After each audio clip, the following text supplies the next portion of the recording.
Hello there, world. This is Dr. Dino with another episode of Creation Science Theater. Today I'm joined by Ember and Science. Mark. Hello. It's something, all right. Yeah.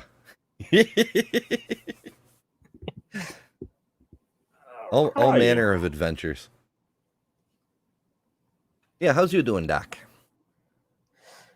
I'm all right. Last week was busy for me. Hopefully this one will be a bit less so, and I can actually have a video out soon. It's been a little bit. I mean, well, technically this is a video. Kinda. I like my little dino bites. They're fun. They are. How about the two of you? How have you been? Yeah, not bad. You had I feel you had a debate recently, Mark, didn't you? Yeah, it was good. It was on it was with Leo Filius. It was it was really good. Leo was amazing as always. And it was fantastic. One of the guys, Jordan, came on the after show and he seemed nice, but he seemed exhausted, and so it kind of just turned into a chat about computer games and stuff rather than a real after show. But that's okay. We didn't want to dogpile somebody. Yeah. At a certain point you've got to just sort of have some sympathy for people. But people don't realize how exhausting doing like a 2.5 hour debate and then going on an after show is. It's actually quite a lot of it's quite, your mind can get exhausted, and some people don't get that. It consumes many spoons. Yes, many spoons. I've heard that analogy before. You're talking about sort of the energy that you have, and then you have to refill the spoons kind of thing. Is that what you're talking about? Yeah, spoon theory. I actually like the spell slot analogy slightly better. Ooh, but yeah, but everybody understands spoons, whereas only us nerds get the spell slot thing. Yeah, but that makes me feel like a wizard. Or a sorcerer, your choice, but wizards are better. Mm-hmm. Just saying.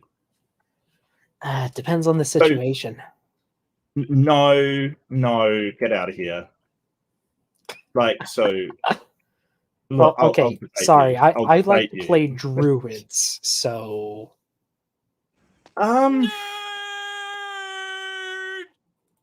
Yes, very much so. Look. I don't think we're fooling anybody, quite frankly. I think if you're not aware of that by now, it's yeah. I mean, every video is somebody's first video. There's going to be people watching this going, "Who are these people?" Yeah, that's yes, true. I guess that's true. Oh boy. Speaking of who are these people, if you're joining us for the first time, as you can see from the Chiron. This is Dr. Carl Baugh, this is his creation museum. He's going to tell us a whole bunch of things that theoretically prove Noah's flood and whatnot. And Jim Schroeder is the host of the channel this video is on, called In Grace TV. He's a pastor and technically an author. So, yeah, fun time. I thought that the Creation Museum was Ken Ham's. Like, correct me if I'm wrong, but I thought it was Ken there's Ham's. A few. Oh, there's lots of creation museums around the U.S. Ken Ham likes to pretend that his was the first, but his didn't open until like 2006, and Carl's here has been since 1984, I want to say. Oh, so you're not talking about the Ark one, right? Yeah. Nope. The Ark Encounter? I said yeah, you said no, and we mean the same thing. No, this isn't Answers in Genesis related. It's not the. In fact, it's Carl is so bad. Answers in Genesis refuses to publish his work. Oh wow! Oh, all I right, didn't know that. That's a low trivia. bar, is what that is. Yeah, no, that's a low bar. When Answers in Genesis draws the line, you've got some problems, right? Yeah, absolutely epic. in previous episodes, we got to see his fake fossil footprints, and that's one of the things AIG doesn't dig. They're like, no, these are clearly fake. We're not publishing stuff about this. Right. He's also one of those folks who's toured the world looking for Noah's Ark and claims to have found it on at least 3 separate occasions. You know if he's gone hunting for Michaela Mbembe? I feel like he's one of those creationists. The name rings a bell, but I can't place what the hell that is. A sauropod in the Congo. I don't know. Nessie of the jungle. I mean, basically.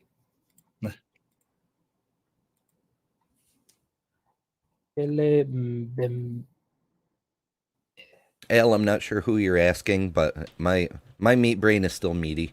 It's circuitry just isn't working well. I'm making progress on my Shroud of Turin video, but there's so much more detail that it's a rabbit hole beyond rabbit holes. It's crazy. Yeah, this is Michaela Mbembe. Like I said, from the Congo. It is supposedly a late surviving sauropod. Nice. It's about the size of a small elephant. It's absolutely not real, but I used to read a book that was based on it that was pretty good when I was a teenager, so something. Yeah, I recall Art Bell of Coast to Coast conspiracy fame doing a video for Disney or ABC, a documentary on dinosaurs. I think it was a multi-part TV series. I had no idea who Art Bell was until much, much later, but I think that critter got mentioned in there, along with several other things, as potential proof that dinosaurs still roamed the land. So that's fun. Probably. It's been in a lot of things. It never gets any more real. Yeah. Well. Alrighty. Speaking of unreal things, we are here for Carl Baugh. Yeah. Quick housekeeping. We're multi-streaming. If you're not subscribed to Doc Dino, you should do that, because this is where streams like this live. Also, the Dino Bites, aforementioned. Thank you very much. All kinds of good stuff. And if I have anyone who isn't already subscribed to Ember or Mark, go do that. They both have lots of great stuff. Yeah, I got to run a stream for my 1.5K. I was thinking of doing it in a couple of nights. Are you guys doing anything a couple of nights? Depends Like, on what that be? My schedule. That would be Wednesday night. It's Monday night for you guys now, right? Yeah. Let me double check my work schedule. I think the only thing I have for sure is Joe Wensley from Gospelogen is stopping by for a chat.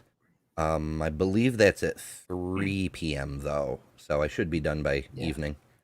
Oh yeah. I would be free around this time your Thursday. All right, sounds good. I was thinking of just having a, ask me anything and chill out session. Nothing serious, nothing major. Just celebrate the 1.5K. It's a milestone. Yeah, sounds like fun. Yeah. Oh, that'd be great. Okay. So I'll line that up. I'm gonna make a thumbnail for it too. Pesky thumbnails. Okay, all that stuff covered. So I'm temporarily running the video because we're still transferring the file over to Doc.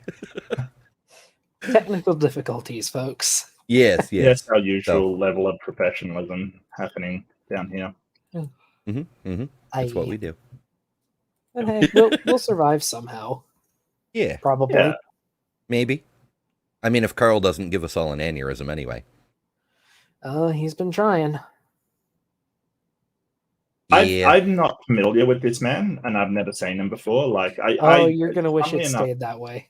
Well, look, I rarely go out of my way to find content from creationists because it is, absolutely ridiculous. So I don't know. A lot of them I'm not familiar with. People sort of think that I should be. I'm not. Because, but I've found there's no lower limit on the amount of stupidity that comes from these creationists. That's very fair. I just got assaulted from the last creationist video I posted. A person who was a big fan of the guy that I was reacting to, Nathaniel Jeanson, whom I learned from Dapper is a pathological liar, but I hadn't come across him before. And this fellow said, "Oh, I've watched hours and hours of this guy's videos, and he's got some really good science." And I'm like, in his 10-minute interview. He said evolution hasn't changed since 1859, and the evidence for evolution is irrelevant. That's a scientist somehow. What? I know. I'm like, yeah. So these guys, they're fun to play with, but it's bad. All right, so let's dig in, shall we? Well, maybe just so Mark, if you want a little booster for what this guy is like, imagine Hovind if he was dumber and serious. That's hard to imagine. Honest. That's hard. Oh, okay. Well, this man is an honest Hovind, or at least he seems to be. Well, earnest, not honest. Honest. Yeah, that's more. Yeah. And the first thing you see when you walk in. Incidentally, I cut the intro off, I edited out the crazy music, and I cut out the ad in the middle. This is where he starts talking, and the first thing you see when you walk in. Is this wall. Yes. And it's the wall of truth. That is correct. And I cannot overemphasize the importance of this wall. Yeah. Pastor, if the information on this wall is correct, evolution is vanquished. Absolutely. Now, its proponents may not realize that, but I hope every person watching the program today Ember, will. Yo. For some reason, the video is playing at like 2 frames a second, at least for me. Well, that's weird. It's like that for you too, Mark? Yep. Ooh. All right, let me try switching it into... Right now it's playing in Chrome. I'll try moving it to the actual video player, because usually Chrome's better, but sometimes doing it the other way is better. Oh, also, hello Jackson and hello Grayson. Realize the import of... If you guys or Tapioca want in, feel free to join. Or ask and I can give a big shout out to Tapioca and Grayson, who did a fantastic debate against flat earthers. I really enjoyed it. I think they did really well. I haven't mentioned it before, but I'm going to mention it again. And if you haven't seen that, check it out on Grayson's channel. He's posted it. So, yeah. Based theory? Yes. Based theory. Okay, let's see if this does any better.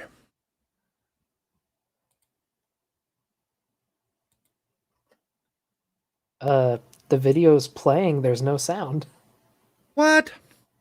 Did you include sound? Yeah, I've got sound. What is this madness? Oh dear.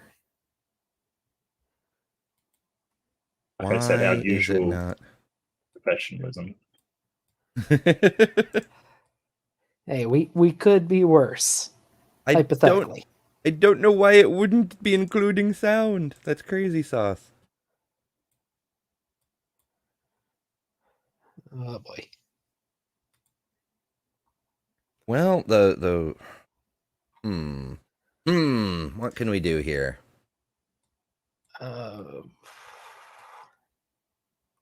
Maybe try sharing it in Chrome again. See if maybe it was just a temporary thing.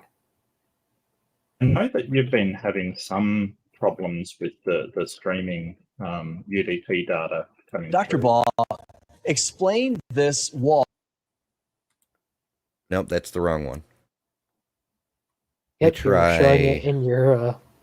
I know, I'm trying to switch video. it over to OBS because that actually seems to work okay, mostly. OBS, okay. Do you have a Worse link for options. it? Maybe I can start downloading it now if that would help.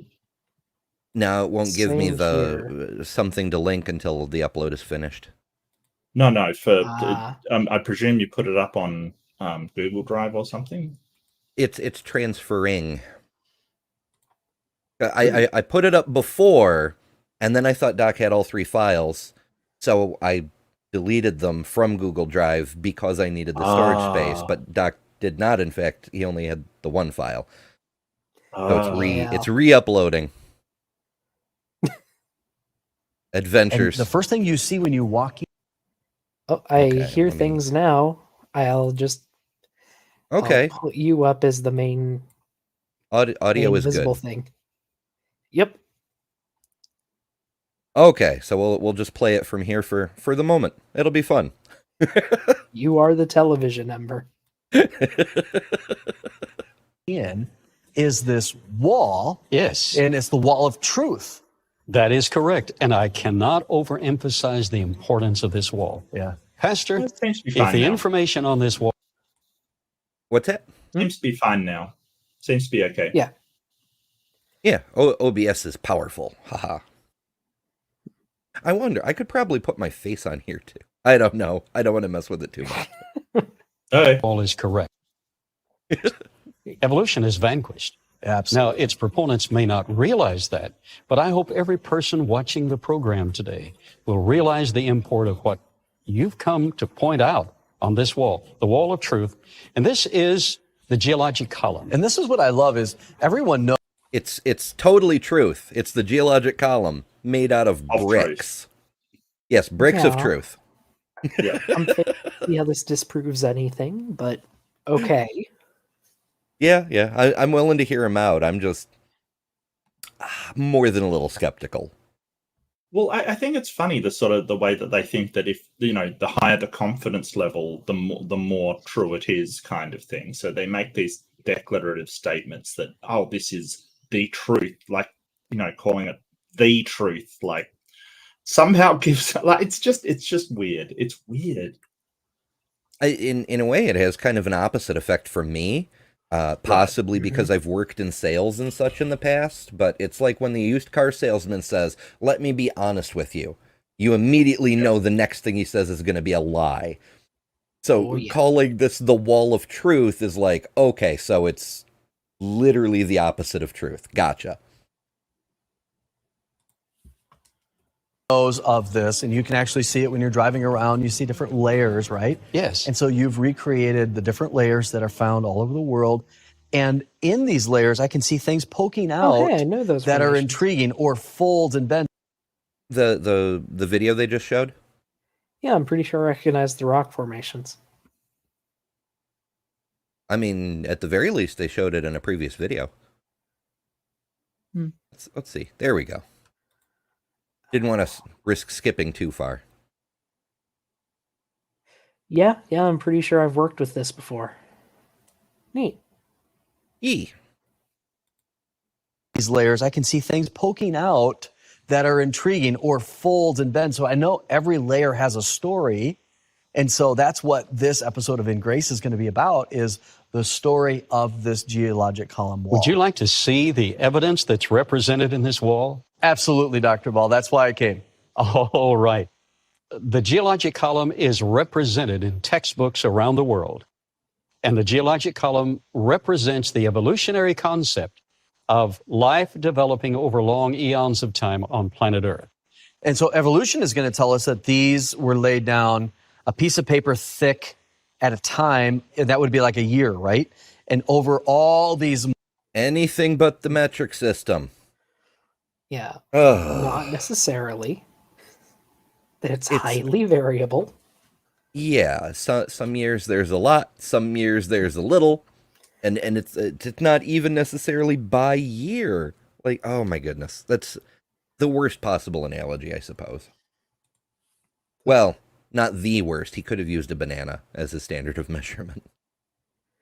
'Tis not great. millennia, then you would finally develop this big full wall. That is correct. And that each of these basic layers represent a separate episode in the evolutionary development of life. Okay. But what we're going to find in these walls. Oh, look at that. He's even got his fake footprint with the dino print in it right in his own. Yeah, that's cool. Oh, you're right. And I think it looks like some kind of iron tool somewhere below that. That's a thing we covered in an earlier episode. He found a miner's old stew pot from the bottom of a mine. And he said because it's so far deep in this mine, it's clearly from the Carboniferous. Even though it's 18th century mining equipment. How could the miner have gotten down to the Carboniferous? How could that possibly happen? Wow. Yeah. Big brain time, you know. Oh, yeah. Is a total contradiction to evolutionary theory. Behind me are the statements made by the world's leading evolutionary scholars, the late Stephen Jay Gould, Niles Eldredge, Richard Dawkins. All of those are familiar names to those who know the creation-evolution controversy. And in essence, these statements behind me, by them in the technical and the popular literature, say that if what I'm going to tell you in this wall is true, evolution is bankrupt. Wow. They have to start all over again. And some of these statements admit that if what I'm going to tell you is true, and it is, not only destroys evolutionary theory, but it confirms the fact that the entire geologic column, the life process, encompasses over a few thousand years, not millions or billions of years. So that's a huge compression in. Yeah, so showing us that it's thousands of years. First of all, good luck with that. But second of all, that doesn't disprove evolution. That just changes the conditions, right? Like I think Kent Hovind and his ilk advocate for evolution, but on a compressed time frame, when they're not saying evolution is a stupid religion. Yes. Yeah, so I think what he means, without being able to, without knowing enough about it to say, is that it would destroy the current understanding of evolutionary theory. Probably.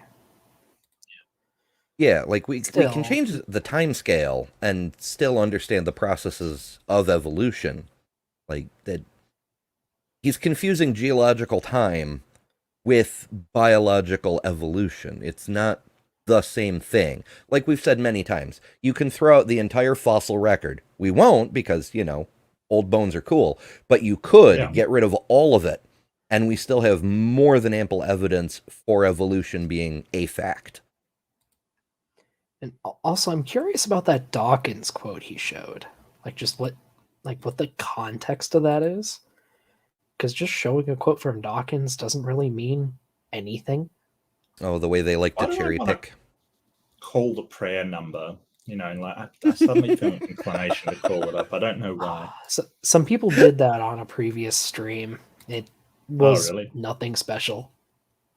I was going to say, you're not the first person to have that urge. Really?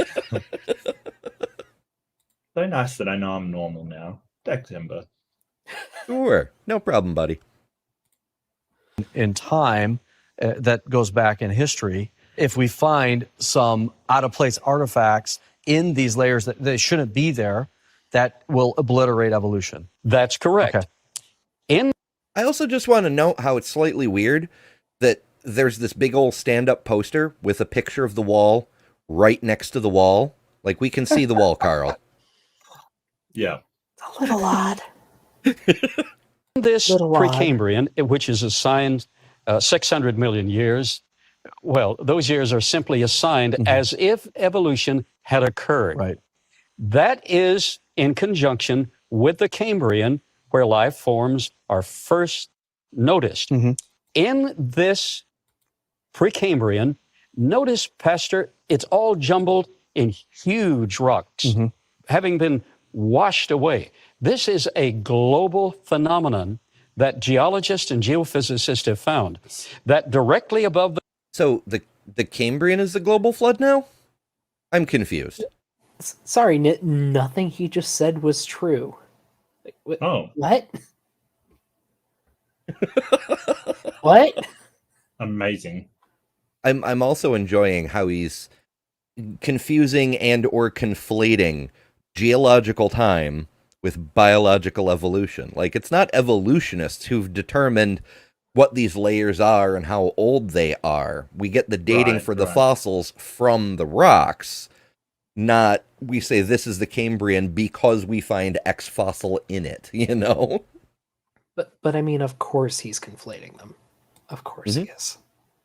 He's a doctor. The granite on all the continents of the earth. An event occurred to just wipe out what was there and leave it in a mishmash of huge boulders. The only thing capable of doing that is water, a major water event. So water had to have formed. Well, oh boy. The only thing. The only possible thing. It smells kind of like a black swan to me, but I don't know. I mean, I'm thinking of confirmation bias. Well, yeah. It's so Earth. I can't imagine where he got that idea from. Come on. None whatsoever. Now, Earth is pretty old. It formed, shortly after the sun ignited, and in the first big chunk of time, there were a lot of big old asteroids and meteors and comets and things slamming into the planet. Now we know the early bombardment was a pretty intense period. It would have made attempts at early life formation not super effective.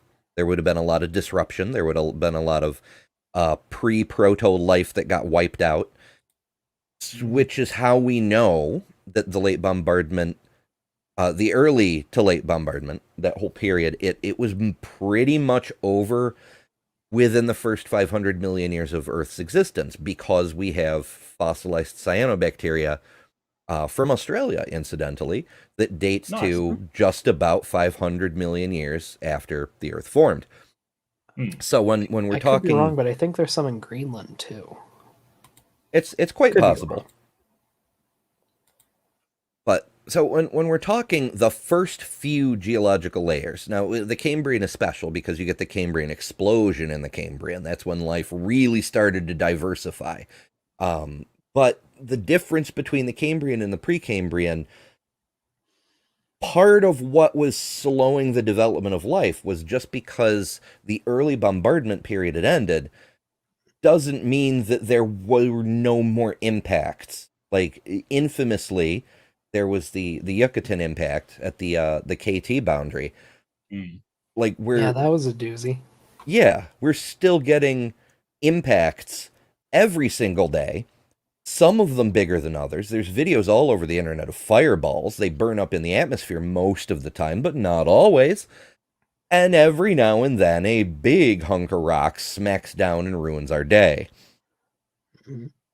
As you get closer and closer to the formation of the Earth, that rate increases exponentially.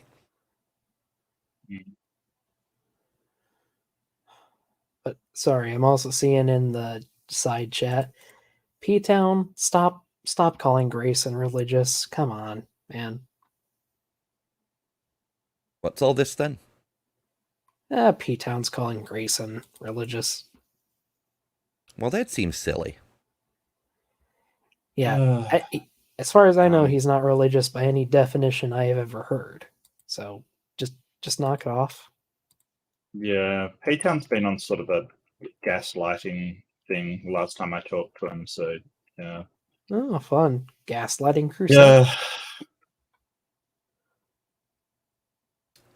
Last time I also adventures. I really Sydney is knew correct. that God existed. So.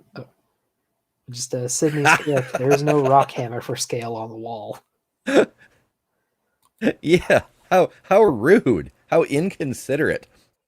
Well, he's not a real geologist. Is he a doctor, or is he just, like a Hoven doctor? Like, Oh, I looked him up a while ago. Let me Google him real quick here. Right. Carl Baugh. We go through so many of these guys, I can't keep track of who's No, got a I get doctorate you. and what. Yeah, I get you. Oh, he claims to have multiple doctorates, all from unaccredited schools. Of course. So he's a Hovind doctor. Oh, apparently I live near the Antipode for the Yucatan meteor impact, and I've never even met this Antipode. That's awesome. No, I know what you mean by that's cool. Antipode. Actually, Grayson, in his debate, he sort of taught me what an Antipode was when you're talking about seismic surveys and things. So yeah, that's basically when there's an impact or a loci, like a focus of a tremor or earthquake or meteor impact.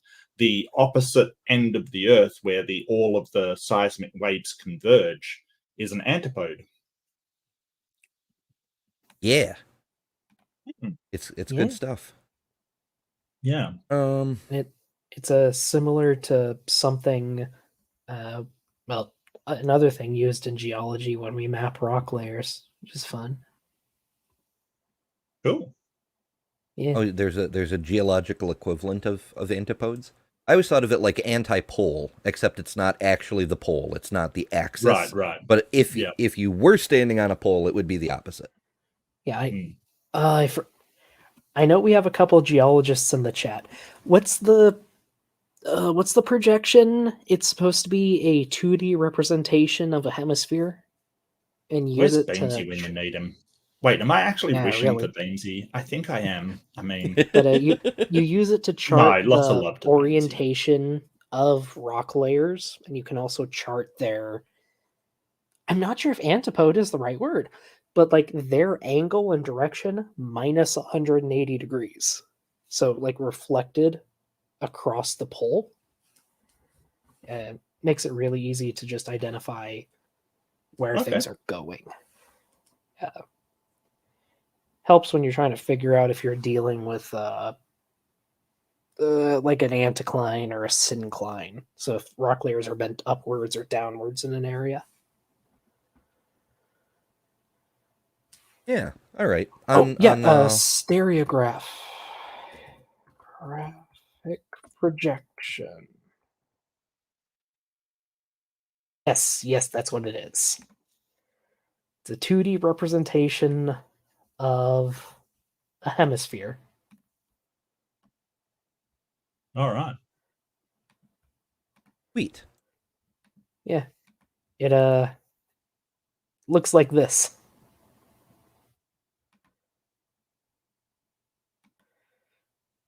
And if you work with them enough, it actually makes some sort of sense. Yeah, I get it. I can see how it's how the much like on a regular globe, the coordinates are spatially warped to account for more and less space because of the compression. Yeah. It's pretty neat. Oh, and Big Bad Mama doing a striking dip. Well, don't forget to hit that like button. Oh, BDM. yeah. Thank you so much. Strikes and dips. You can Strikes and dips. You can strike and dip. That's perfectly fine. I get you.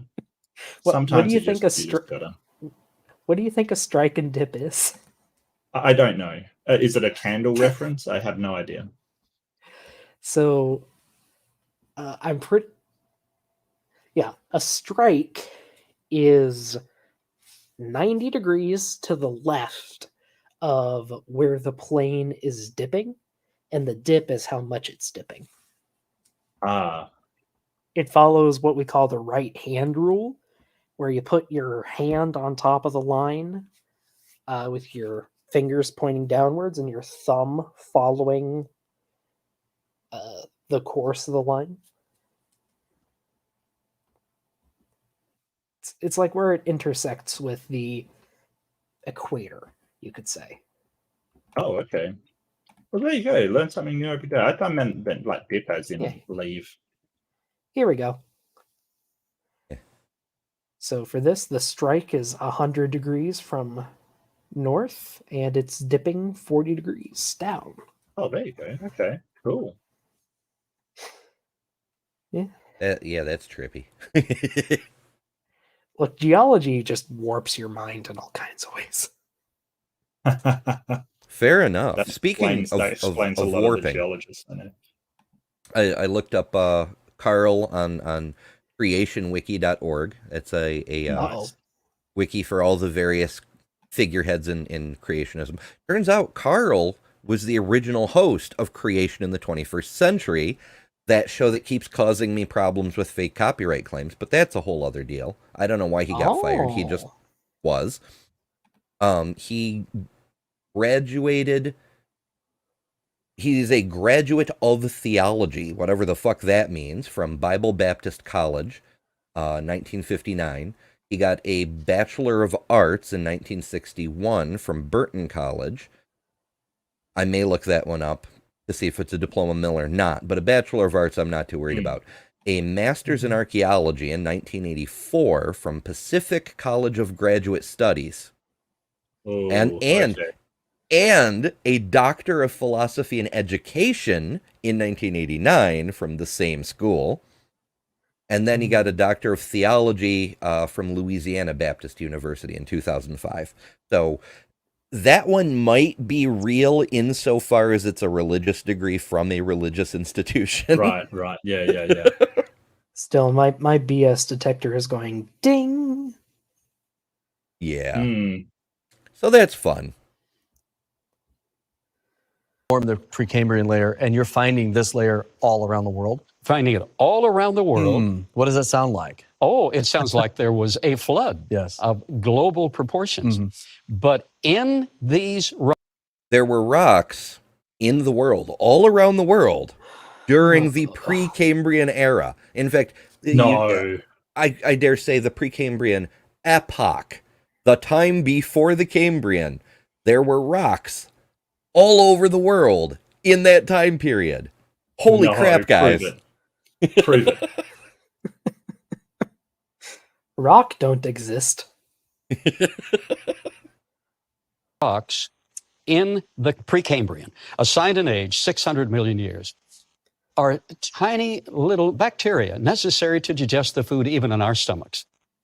In that rock, the Japanese and the French discovered a bacterium with a flagellum. A flagellum is a propeller that... Like a tail that would make it move through. Like a little tail, or the propeller on a motorboat. But not only a single propeller, they discovered in that rock evidence of design, MO-1, that has 7 propellers. Wow. Oh, 7 propellers. Well, that's clearly designed. Why is that evidence of design? What? One propeller is insufficient, but 7 of them, that's definitely design. Oh my goodness. Okay. All right. It looks like the first file is done uploading, so I'm dropping the link in the private chat for that one. Okay. All right. The second one is cooking, and we'll go on like this for a little while longer, at least. Anyway. Yeah, it says it's still processing. Not too bad. Yeah. I usually just download it without waiting, because it wants to process so that it can check for viruses and shit, but it can't check files this big for viruses anyway, so I just download them. 7 flagella, and runs 100 times faster than any other bacterium. So it's called the Ferrari of the bacterial world. Bacterial Ferrari. I'm sure it is. Whoa. Yeah. 7 flagella, and it goes 100 times faster. How much more efficient are those flagella? Ooh. Has to design be. Most curious. That's very complex. There is no way that evolutionary development could explain that. But it's found in the very lowest layer. Lowest layer. Wow. Here in this Cambrian, assigned an age 530 million years, is the Meister print. It is a human sandal print. The ultimate of complexity. Homo Bowanthropus. Or Bowanthropus. It's back. A sandal print. Oh no. That's amazing. Oh, let's see if we get a better look. with a brain capable of making a sandal to wear, so comparable to the brain you and I have. Yours is a little better. Okay, that's a better one. It's a sandal, folks, from 530 million years ago. Okay, I'm convinced Noah's flood was real. Sign me up for, Christian school or whatever the fuck. What the hell? Well, in the same species that walked with an Acrocanthosaurus too. What are the odds? My goodness. So this would be then, since it's found in Cambrian rock with trilobites. This is, Cambrian explosion period. So this isn't just a human sandal. It's a mer-person sandal. Because they had to live underwater to be in the same place as the other life forms, yes? Apparently. It's Scuba Steve! Aquaman! Yeah! Aquaman with sandals. Mm-hmm. Oh boy. So, anybody care to place a bet on what it actually is? Concretion is most likely, or it could just be a depression, which is what it's giving me. Yes, it gives me depression as well. Depression Although I'm happy to laugh rock. at it. It could be some kind of plant matter that just happens to be rounded. Who knows? No. Like, I'm sure somebody will know what it is. It's just like it doesn't. It's so stupid. That doesn't even look like a foot. Mm-hmm. And the major problem I have with it, no rock hammer to scale. Yep. True. But, oh yeah, also, it could actually just be an animal body fossil, because we do have animals from that time. They're just soft-bodied. That's a good point. I mean, without that ridge that he thinks is a heel print, because, sandals always have elevated heels, it's just an oval. Yeah. It could be an overgrown protozoa for all we can tell. I mean, not that it would be, but that general shape. I can't quite tell from the picture, but it could. This reminds me a lot of T-Rock, and it looks like a fill in the blank. Therefore, it is a fill in the blank. So, the way the human mind works, we just tend to see shapes and line them up with what we already know. Like it's sort of, this is how pareidolia works. It's how cloud watching is done. Like we generally find these shapes that we already recognize. So to sort of go, well, it looks like this, so it is that thing. It's a big mistake. It is a massive mistake. Ooh, also, Tsumami might have it. It's a dress shoe. Oh. It's not even a sandal, Carl. Damn it, Carl. Some pumps. So 1 plus OBS is we actually can zoom and enhance. And yeah. I'm looking at this toe here, where we see it's not actually a perfectly smooth oval. It's got some wiggle to it. And there's a bunch of tiny little things also impressed within here. Yeah, those could just be dimples. Just whatever it is, it looks pretty fine-grained. So it should be able to capture a good amount of detail, but who knows what it could be. There's a million things it could be before being a human footprint.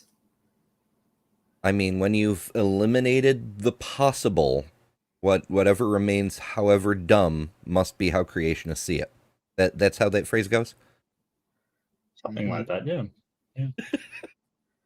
But comparable. Well, that's not true. But I'm just trying to think of, modern robots they've just been able to develop where they can walk upright, because it's incredibly complicated. Yes, it is. To balance Yes. and to learn that, and even walking in the step, all the movement and intricacy of that. Yes. So you're saying they found a sandal footprint, a human footprint, in the Cambrian rock layer? Assigned in age 530 million years in a...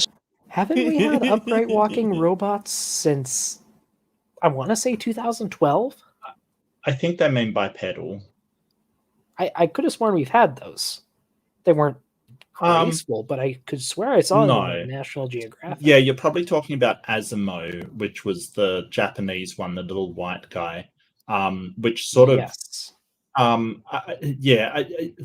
So yeah, he did ambulate, but it wasn't like he had, the same as a human walking kind of thing. I think they're trying to say, hey, we walk better than robots, therefore, walking must be designed kind of thing, which is a really dumb argument. That's really stupid argument. A little bit. Yar. I mean, like, what the hell is he thinking? Like, there were humans wandering around with just the trilobites and jellyfish and things. Apparently so. There were no trees, there were no apples, there were no cows or pigs, or like, nope, just the trilobites and other Cambrian and humans. Yeah, okay. Association with the Precambrian, it takes so much faith to be an evolutionist. Oh my goodness. That's yeah, he's getting boy. he's getting the spray. Oh shit, I'm in the wrong screen for it. Hold on. I can do this.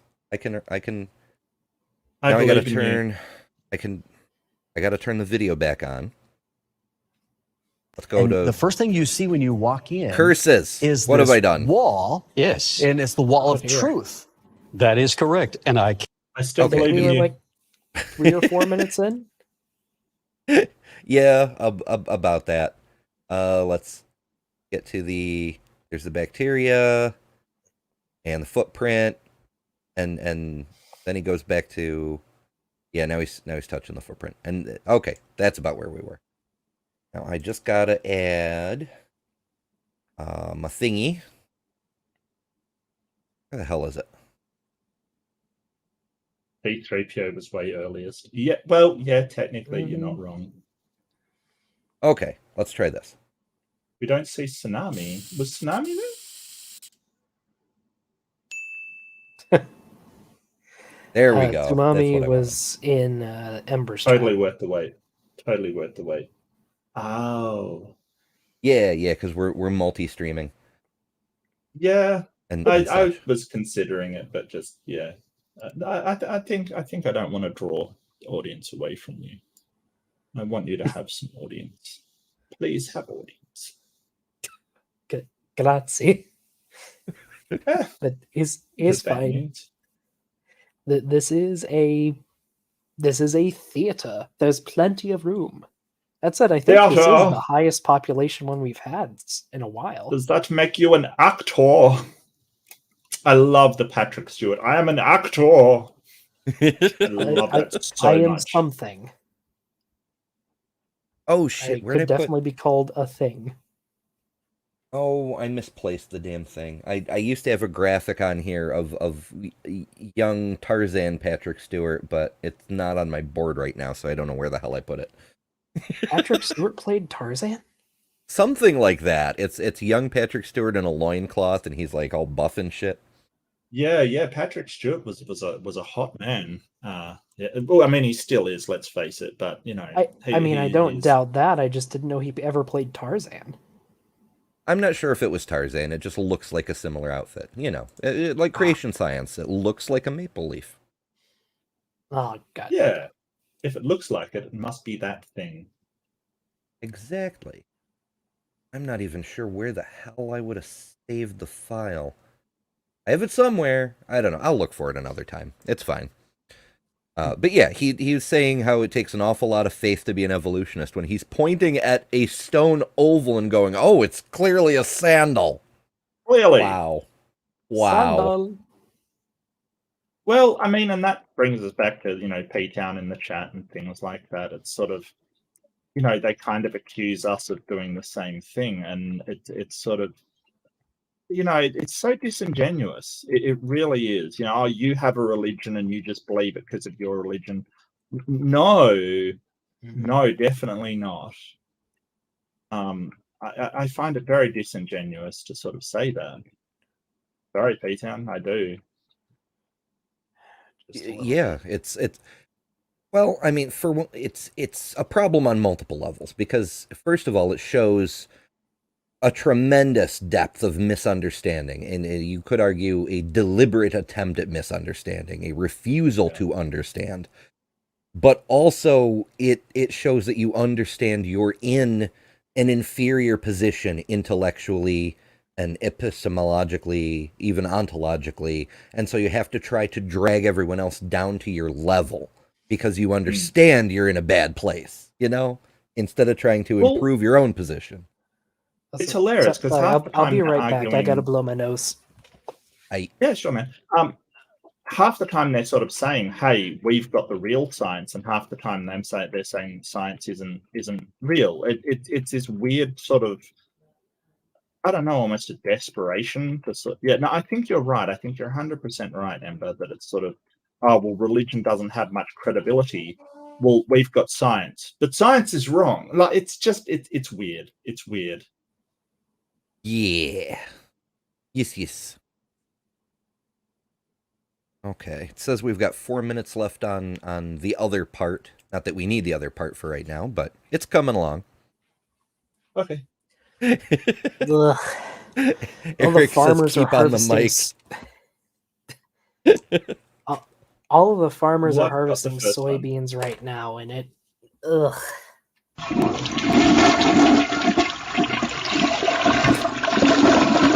I just had to blow my nose. That is way too loud.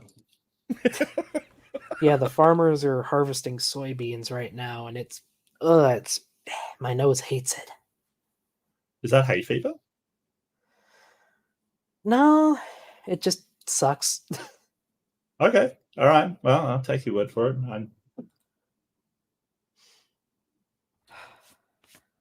Adventures.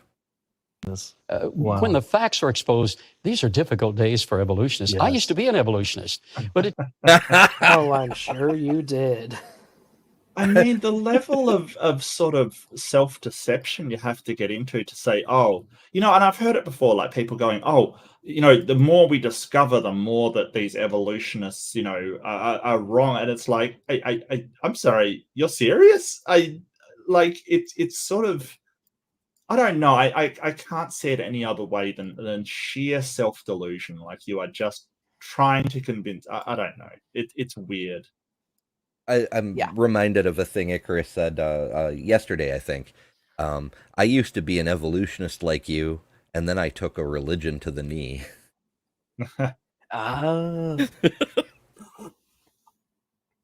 It takes so much more faith to believe that than to accept the evidence at face value. So that's just the beginning. Here we have in the Carboniferous period, that's above the Cambrian, a man-made ladle or cup made of iron found in Sulphur City, Oklahoma, 1918. Yep, this is a reproduction for his wall, of course, but this is the minor cup thing that he showed earlier. It's like clearly 18th century cast iron, and it was found in like 1908 in a mine that had been dug out in the 18th century. Yeah, but okay. It's bad. That's really bad. That is really bad. He says it so genuinely too, or at least so seriously. Like what? I hate it. Boggles me. Like, how could it possibly, even if his degrees are fake, how could it possibly have never occurred to him that it might have been left there by the miners who were mining that area at the time period when that type of artifact was being made? I don't know. It's baffling, isn't it? It really is baffling. Mm-hmm. My goodness. Quick reminder, if there was a worldwide flood, it would be amazingly obvious, and geologists would admit it outright. There isn't evidence for one. Sorry. Yeah. Well, that's your narrative, because you've got to you can't acknowledge that evolution is true, so you've got to make that up. I get you. I can't acknowledge that evolution is true. Apparently not. Something like that. No, you have to acknowledge that evolution is true. You have to. I see, You have I to see. you have to pretend, Yeah. because Yeah, like sorry, I know what a flood deposit looks like. I apologize for studying. Discovered by Frank Kennard. He was working at the local power station, and his job was to put coal in the furnace to keep the power system going for the city nearby. There was a piece of coal too big to put in the furnace, so he put it aside, took a sledge, broke it. Out of the middle of it fell the original of this cup replica. Wow. there's the cup. I totally believe that story. Hmm. Mhm. So believable it hurts.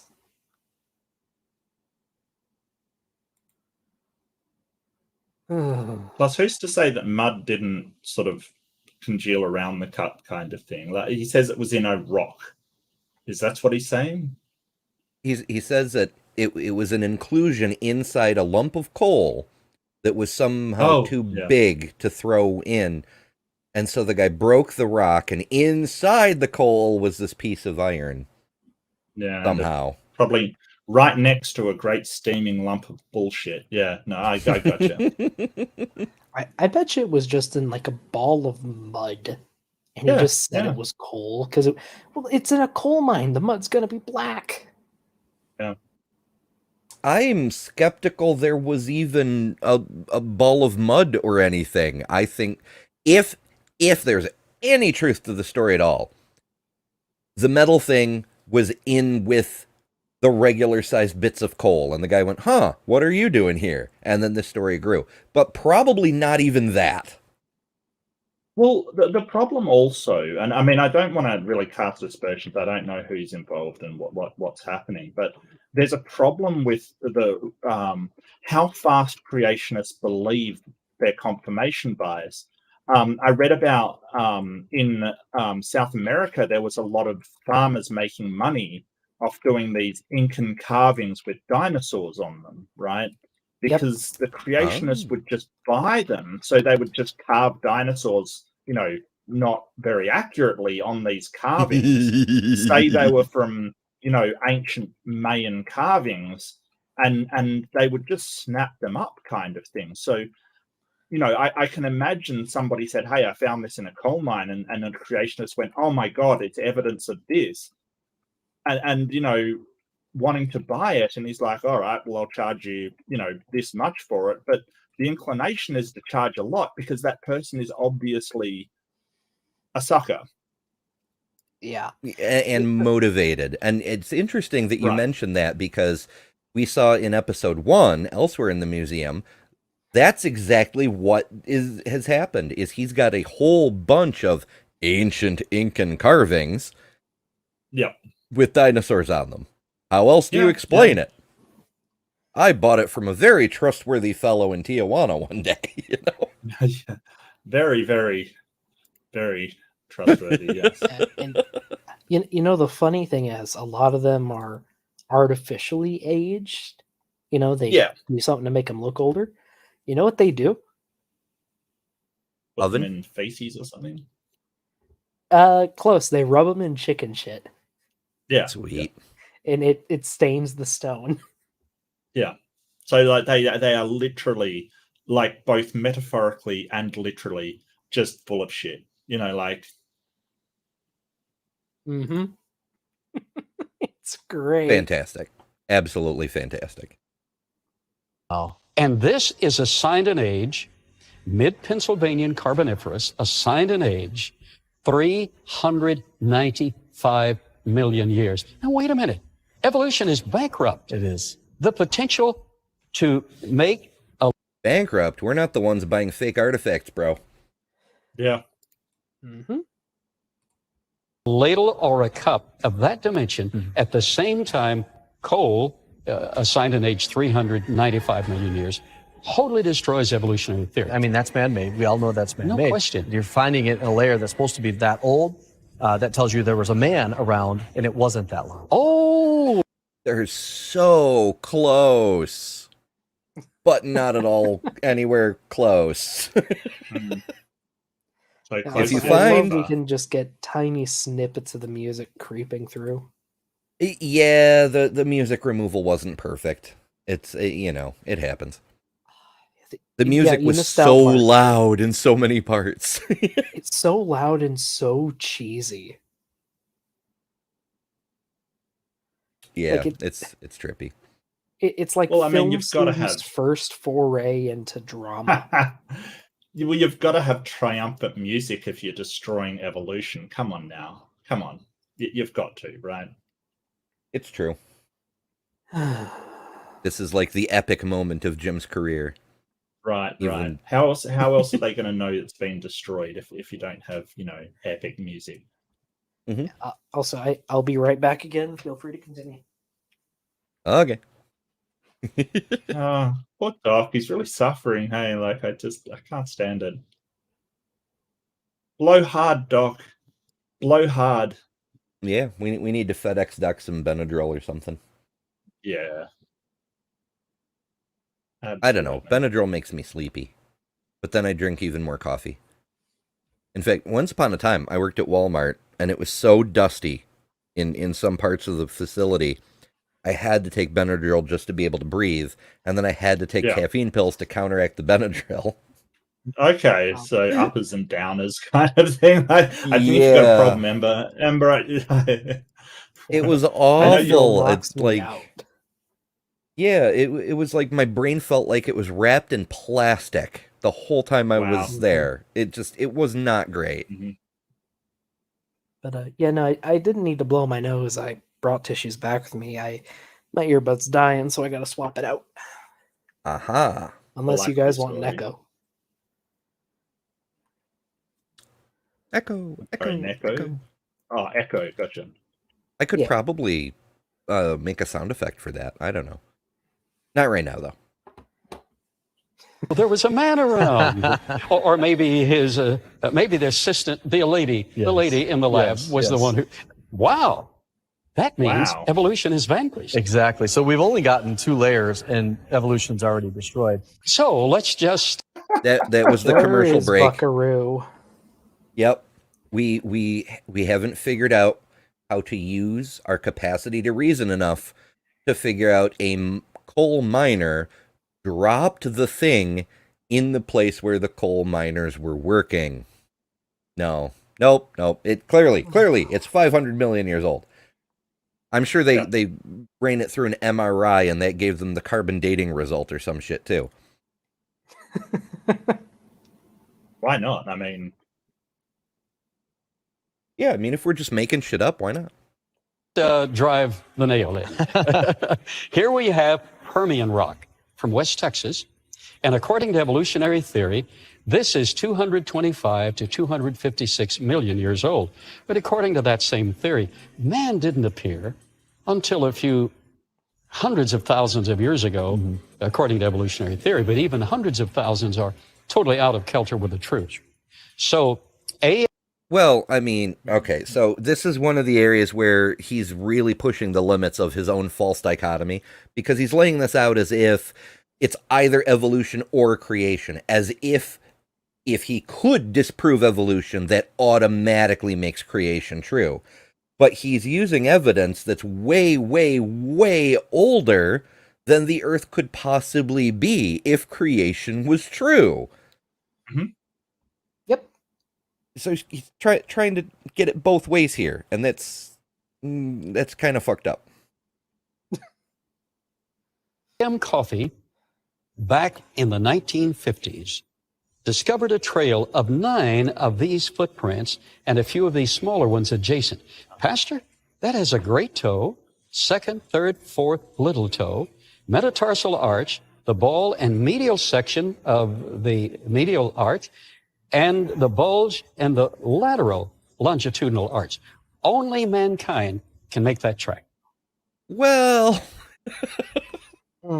I sure believe you, Carl. I sure believe you on every point you just said. that looks fake as hell. yeah, he's so flat. He's been caught Yeah, with there's no with more arch. than a few fakes. Well, in fairness, this is a reproduction. Remember, everything on the wall is a copy of something else Oh. somewhere else in the museum. But he has shown us footprints like this before, and they're all perfectly flat. There's no rubbing on any of the sides. The mud that was stepped in was just viscous enough to create a ridge between the toes, so you can see each toe individually and distinctly, but not so viscous that you see more pressure on the heel or more pressure on the ball or what Right. have Yeah, you. it was a true Flintstones footprint. Yeah, it's very, Sounds legit. yeah. And that, of course, was probably a teenager, a young teenager, older child, and a younger child. We were loaned the original AM coffee print from Stinnett, Texas. We ran it under scanning electron microscopic analysis. You can carve footprints. You can carve about anything. So you that want. would be one. Yes, you can carve footprints, as Carl knows. I agree. I wonder what he thinks an electron microscope is going to show him, though. Anybody care to place a bet on that one? What? He's actually going to put it through an electron microscope? I don't think that's true. He said he Yeah, already Sorry. did. Oh, really? Do we have the Yeah. results of that test, or is that just, Well, he's just about to gonna- tell us the results. Well, he Oh. may tell us the results, or he may not. Yeah, I'm gonna put it in a poll because people love polls. Incidentally, before we started, I created a poll. Will Carl say anything true tonight? And the poll results aren't showing on my screen for some reason. But this yeah, is on. Yeah, I better get the chat winner from your was chat as well. Tapioca Weasel, 43%.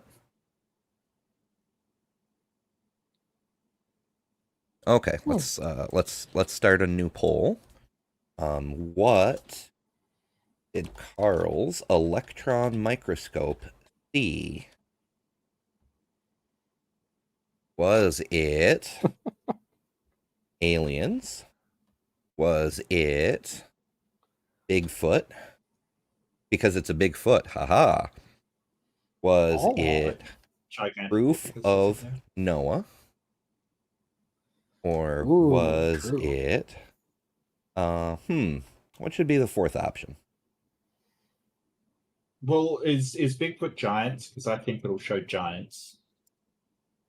Yeah, Can I do it we'll make right in? Can I do it right in? Sure. Mm. I mean, I haven't put the poll out yet, but Oh, God damn it! details. I'm I'm trying to think of you know what? We'll just go with the winner from the last poll. Okay. Tapioca man, Weasel. Tapioca's so happy in chat. No, that's beautiful. Come on, I lots of love imagine to the him weasel bouncing out up and there. down Come like on. that weasel on the trampoline. No.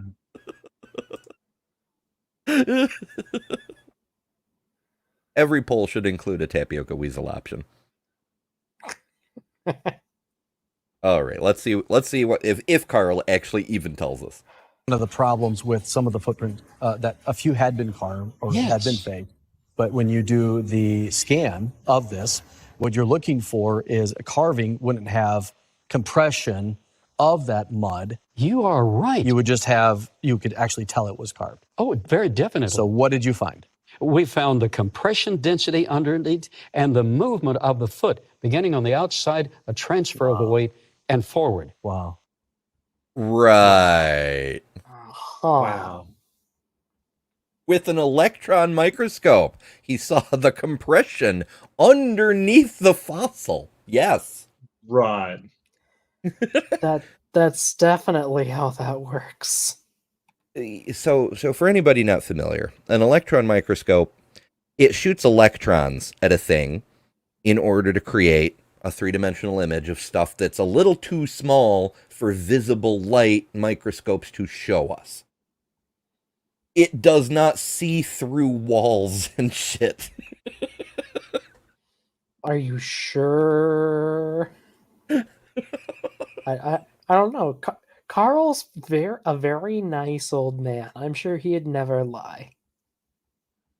Oh, well, okay, in fairness, he may not be lying. He may just be such a sucker that someone said.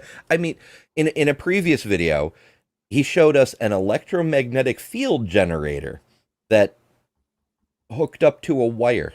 Like that it generates a field and the field moves down the wire. He has no fucking idea how anything works. Oh yeah, and don't forget his artificial coal. Oh yeah, he made fake coal in what, 3 hours, he said? Oh, that's this Something like guy? that. Okay. Yeah, no, Yeah, I've that's seen this guy. that. Yeah. It just, oh my goodness. For when you step in mud, you compress it, and as you walk in it, you change that compression. And you can also test the chemistry of that rock, and it could Yes. have been made more recently. Yes. You What? Uh,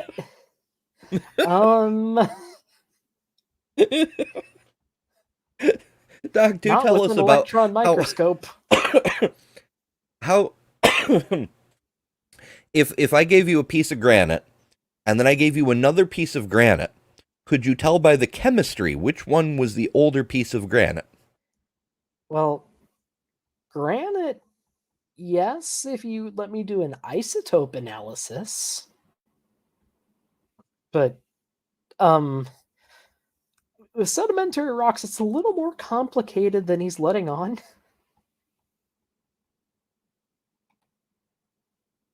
Ay ay ay. I'm feeling more and more Mexican. I'm saying ay ay ay a lot. Maybe I just don't want to be in Texas with Carl anymore. Necesitas approximate aprender from español, Texas. señor. Pañales con cintas reajustables para niños y niñas. ¿Qué? Yeah, I don't know. I was, when my oldest was a baby, I had to spend a lot of time holding a bottle, and the only thing to read was the diaper box. And so, yeah. So you memorized what the diaper box said in Spanish? Yes. It was the Walmart brand of diapers, and the only thing it said on the sides of the box was diapers with refastenable tabs for boys and girls, and underneath that it said pañales con cintas reajustables para niños y niñas. And I noticed that the English version did not mention the refastenable tabs, so the Mexicans got much better information about the nature of the diapers. Oh. Okay, then. Oh, I mean, all I really know how to say is no hablo español, and that's about it. And that's all I can say. I mean, that'll do. Yeah. It's Well, a lot more everyone- useful than mine. Yeah, that's true. Hey, everyone, at least we can thank Ember for giving us another reason to use birth control. Hey, my oldest is cool. it, but there is no way. And by the way, these were in situ. Okay. They were in place, 9 of them. Okay. So then we go beyond 9 of them. Is it true? 9. this, and we go up to the Triassic. These are the red beds. You have gone with me to Yes, excavate yes. in the red beds. And when people in the drive west. across the west, you're going to see that red layer stretching Yes. along some of the hills and mountains. Yes. So that's the red beds, and that's across a lot of the west. Uh, Same which- way. through 11 Which states. one? And I see a really, Which really one? big. Yeah, there's a few places with some red dirt.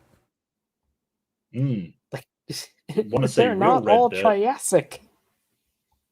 Are you sure? You want to see real red dirt? Come to Australia. We've Okay. got some red dirt. Okay, listen. I worked in all the one blood area mark. of Wyoming, or one major area of Wyoming for field camp. I saw Triassic red beds, Jurassic red beds, Cretaceous red beds, and Cenozoic red beds, and I had to learn how to identify each and every one of them. Nice. The That's cool. the Jurassic had like 3 different red beds on its own. Okay. Part 4 has finished transferring, so I put the link for that in the stream chat. And for our poll, Carl's his microscope will show us with 55%, not just a plurality, but a true majority, tapioca weasel. Oh, wow.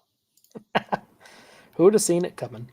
Yeah, the next closest, with way back at 25% is proof of Noah, 20% for aliens, and Bigfoot and giants, sadly, not a single vote. Or Bigfoot. Tapioca has let us know his thoughts. It is a mandate from heaven. Yep. Big fossilized bone there. That is almost 6 feet long, and that is the femur of a big apatosaurus. That's a replica. So this is a cast of the... Oh, hold on. Apatosaurus. I have to play intro music. Tighten your anus. I just noticed Titan in the I chat. see. He has appeared. Yep. actual fossil that we have Oh, the actual on display fossil. at our church in Lake Zurich, Illinois. What does that tell you? Is that out of place in that red rock layer? An amazing thing is, among these bones, we found the skull of Coelophysis centarsus, and he's 60 million years out of place. Wow. Excuse you, no the hell you did not. See, First here, off, it's not Coelophysis centarsus. That's an entirely different animal. And it's not even called centarsus. It hasn't been called centarsus since like the mid-2000s. Are you suggesting that Carl's information is out of date? Horrifically. Also, that's an ugly as sin Coelophysis. I mean, That is granted, it's not a ugly, super yeah. pretty animal, but... That's right. See, I was all distracted thinking about how humans have clearly regressed because 500 million years ago they had sandals, and 100 million years ago they had to go everywhere barefoot. But yeah, it's Coelophysis bauri. Genetic entity. I hate this. Sorry, I'm just going to be over here screaming. Oh. Bree. He's saying the Coelophysis was found in rocks 60 million years too young. No. You did not find it there. Oh. Pixar didn't happen. It just didn't happen. We should rename this the Museum of Shit That Didn't Happen. But it's the wall of truth. Didn't It you is. hear? It is the wall Of truth. The dock is gonna explode. The dock is gonna explode. Damn. He's supposed to be Yeah. at the end of the period before, but here he is right in the middle, 60 million years out of place. Well, those years don't exist, but they're assigned by the evolutionists to make it appear that evolution has occurred. Mm-hmm. So The years don't exist, but they're assigned. The geologists do the evolutionist bidding, apparently. They're assigned by the evolutionists in order to trick you into thinking of... Why? Like, I don't get why. Because it all comes back to like, oh, they want people to doubt the Bible, and it's like, you don't even need evolution for that. There's plenty of reasons to disbelieve the Bible without evolution. Like, I usually present it the other way around, but I like your take better. Yeah. So this bone is very significant because in that very same lens, It's very significant because it's a big old bone, isn't it? Also made out of bricks, probably. I mean, technically, if you go small enough, everything is made out of bricks. The atom, the unbreakable fundamental unit, except when we smash it into other things and break them. But details. Was found the Coelophysis centarsus skull that we have here at the museum. Okay, wait, pause. So those teeth don't look right. Oh, just the teeth? Well, I mean, it's a smashed up skull, but those teeth don't look right. Hmm. Yeah, that's not a Coelophysis. Those teeth are way too big.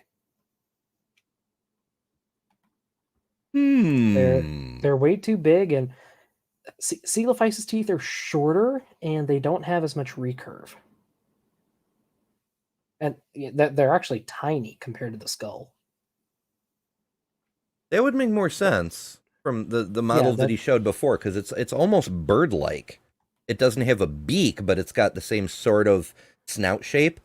And generally, you know, the teeth should fit inside the mouth in most critters. Occasionally you'll get tusks. In fairness, you can get tusks that jut out. But most of the teeth will fit inside the mouth cavity.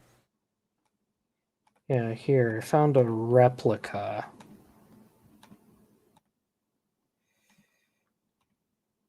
Yeah, like, the Coelophysis teeth are much smaller compared to the jaw, and they're more straight. They do curve back in the upper jaw, at least, which it looks like this is, but they directly point back. They're not curved. That's usually something you see in more derived theropods.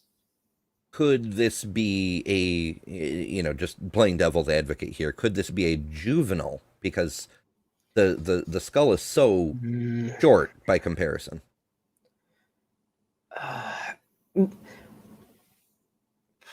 This is just a guess. I think what we got here is either, I think it's like the middle part of the skull. So it is like just the middle part. Because I think that might be the front of the temporal. No, not temporal. The post-orbital fenestra, which is like the big hole in the center of a theropod head or a dinosaur head. Let's see. I wish there was a sense of scale here. Because if only honestly, there was a rock hammer. Honestly, yes, that almost resembles a Ceratosaurus to me. Just the look of the teeth, they look like a Ceratosaurus, and that would fit for the time that it's supposed to be.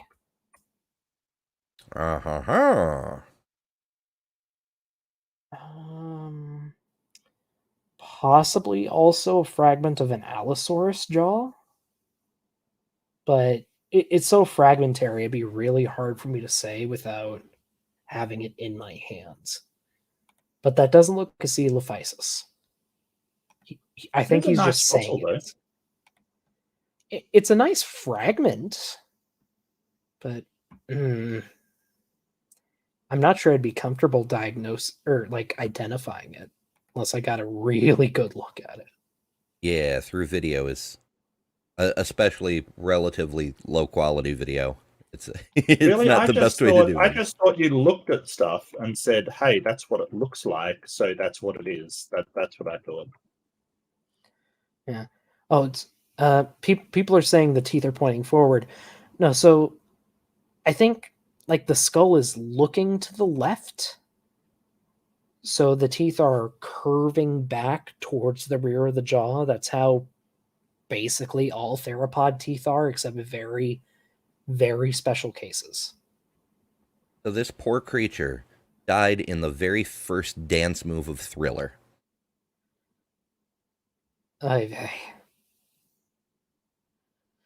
Oh, that's very significant. Yeah.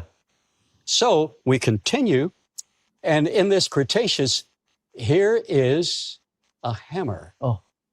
A man-made device. A portion of the handle is colified. Obviously, this hammer. Well, we were asking for a hammer, weren't we? Well, yeah, there's the hammer for scale. Yeah. Son of a bitch, yeah. I retract all my objections, all of them.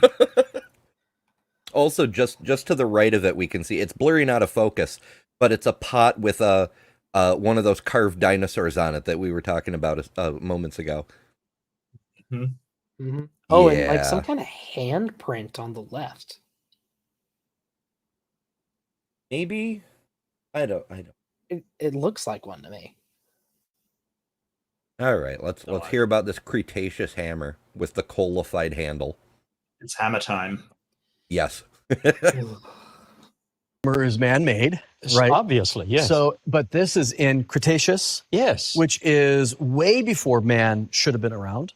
This column tells an incredible story. It does, but I don't think the story's over. Oh, it's not, because We still got to crane our necks. very close, we have an actual human finger. Oh my goodness! This Oh yes, we saw this finger in a previous What? episode. It's Mhm. it's a rock. He's literally going full on mud fossil. It's a rock with a little chip out of it that looks like it might be a fingernail bed area. Literally, like you're seeing right now. No joint, no obvious skin, just a Flesh little doesn't chip. fossilize like that. Like, you won't... What? Oh, this is hilarious. That he's a real scientist, we promise. Wow. I'm glad you're Wow. laughing, Mark. I am. Come on, you've got to laugh. I mean, that's just hilarious. I've got to do something. Sure. I think we should put him in an arena with Roger. covered in I bet these I'm a mid-Cretaceous, Mid? assigned The feather will win. at 110 million years Okay. in age, and it has the fingernail, the cuticle, the taper, the medial, distal, and proximal There it is. That's the fossil finger. What?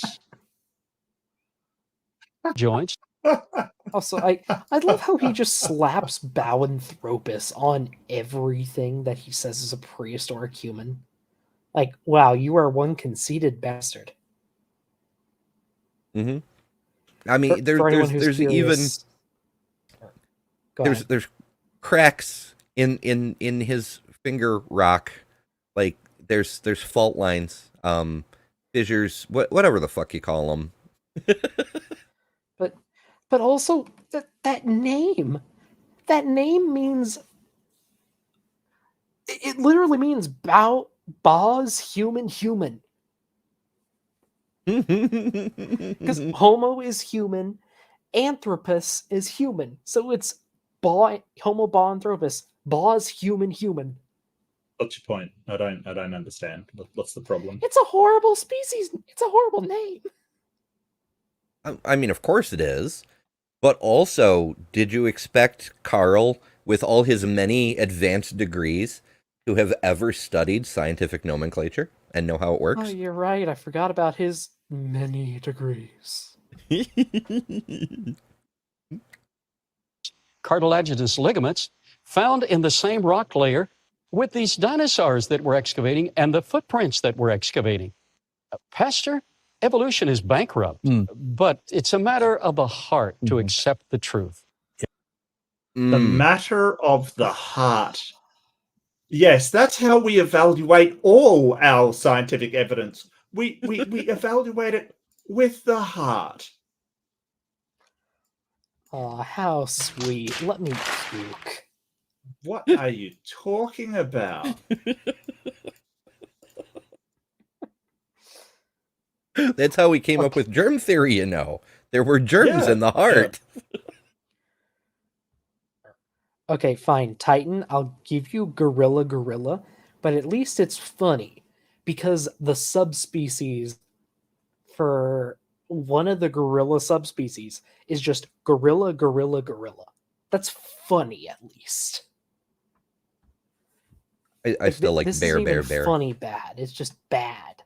Yeah, exactly. Bear. It's funny. It is a joke. Yeah, we have the evidence, and that's one reason the opposition to this evidence. So back to the column. We have the evidence. Mhm. We're just going Sure to about that ignore all the real evidence that demonstrates that no. All the real evidence. Well, it goes to what the creationists are often saying, right? Like, good science is the science that matches what the Bible says. So if it Yes. doesn't match what the Bible says, it's not good science. Right. Yeah. Mhm. Yeah, In I these getcha. remaining moments, not only do we have a man-made hammer, a human finger, but we have here a human footprint stepping on a pterodactyl print of the great toe, second, third, Sorry. fourth, little. Yeah, we came Yeah, I across remember this this one. earlier. Wasn't it the other way originally? Like it was a pterodactyl footprint across a human footprint? I You're don't know. right. Oh, It it's was. just It was. making shit up, like, you know. Yeah. And yeah, Bree was on with us at the time, and I forget if it was you or Bree, but somebody pulled up what pterodactyl footprints actually look like, and it's not even remotely close. Yeah, And then it was me. They're absolutely cursed. And then we have the same problems with the nature of the toes, how, it's just, this one you can see a little bit of an impression where there might have been a ball of the foot kind of thing, but that's not how any footprints ever look, Walk barefoot in the mud sometime. If you can get the definition where it shows between each individual toe, you're not going to get it doesn't work that way. It'll show the heel mark where your step slides in or whatever, the shifting weight, or it'll be too sloppy to hold the definition. And it just, It's so fake. It's so fake. Even the fake Bigfoot prints that the Bigfoot hunters find are better than this. A lot of them, yeah. They put effort into the fakes. Yeah, this is just fuck it, close enough. Toe.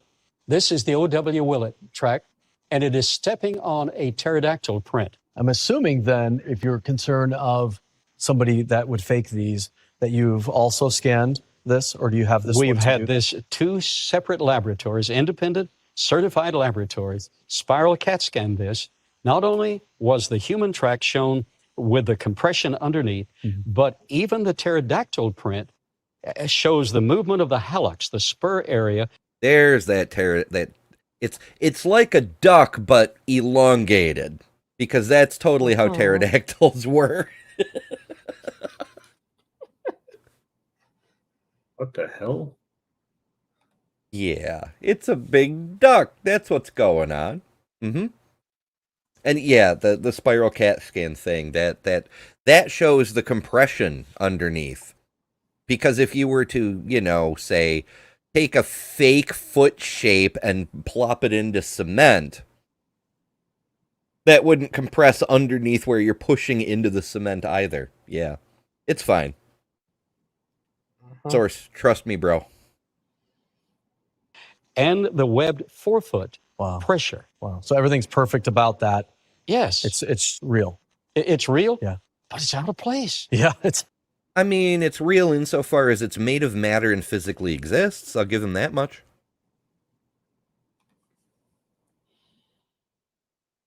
For evolution to be true. Yeah. And then we come to the symbol, the icon of the museum. And that is the Delt print. Alphys Delt discovered this in the layers that we work in here. It is an Acrocanthosaurus footprint stepping on a human footprint. You said it was the other way around the first time. Also, absolutely frickin' not. Yeah. So, on the plus side, the footprint shape is relatively close to the footprint shape of this particular kind of critter. Except we run into the mud problem again. Every single one of the footprints that we've seen from this particular critter, where the toes are, is kind of filled in-ish as the mud squished back together as it stepped out. They never look like this. Right. And the human foot is, in my opinion, it's the worst one so far, because what is up with the heel? That's just nonsense. There's no sign of the ball of the foot, and the big toe goes way deep, and the other toes are like barely there. Like, what even is happening? And also, where are sandals? We invented sandals like 500 million years ago at this point. Mm-hmm. It's just, Jesus, that is such a fake dino track. Bloody hell. And again, we have had this spiral CAT scan. And where was that found? That was found along the banks of the Biloxi River. Right here in town. Right here near Glen Rose, Texas. Oh, the That's Biloxi incredible. River, yeah. We have Mm-hmm. So many sort of fake fossil tracks come from Biloxi River. What is it? Are they just grouped around there? These shysters, or what's going on there? It's where Carl lives. It was a famous fossil site that gained a lot of popularity, and people decided to do what people do and make a lot of fakes and try and make money. Yeah, it's really sad. I was just reminded of one of my favorite places in all of Texas today on a Bridge the Divide episode. He happened to mention Fossil Rim. Fossil Rim it's a nature park. It's got two purposes. There's a huge fossil deposit there, hence the name, but also climatologically and the word escapes me. Basically, they transported a huge section of African savanna to Texas, and because of the climate and the existing vegetation, it fucking worked. So they have a section, like several acres of African savanna with ibexes and zebras and giraffes and shit, and you can just drive right through, and it's like being in Africa, except you're in Texas. It's really fucking cool. Interesting. Oh, So there's this really awesome fossil site with great biodiversity and amazing stuff in the same town as Carl Baugh's bullshit museum. Nah. Of course.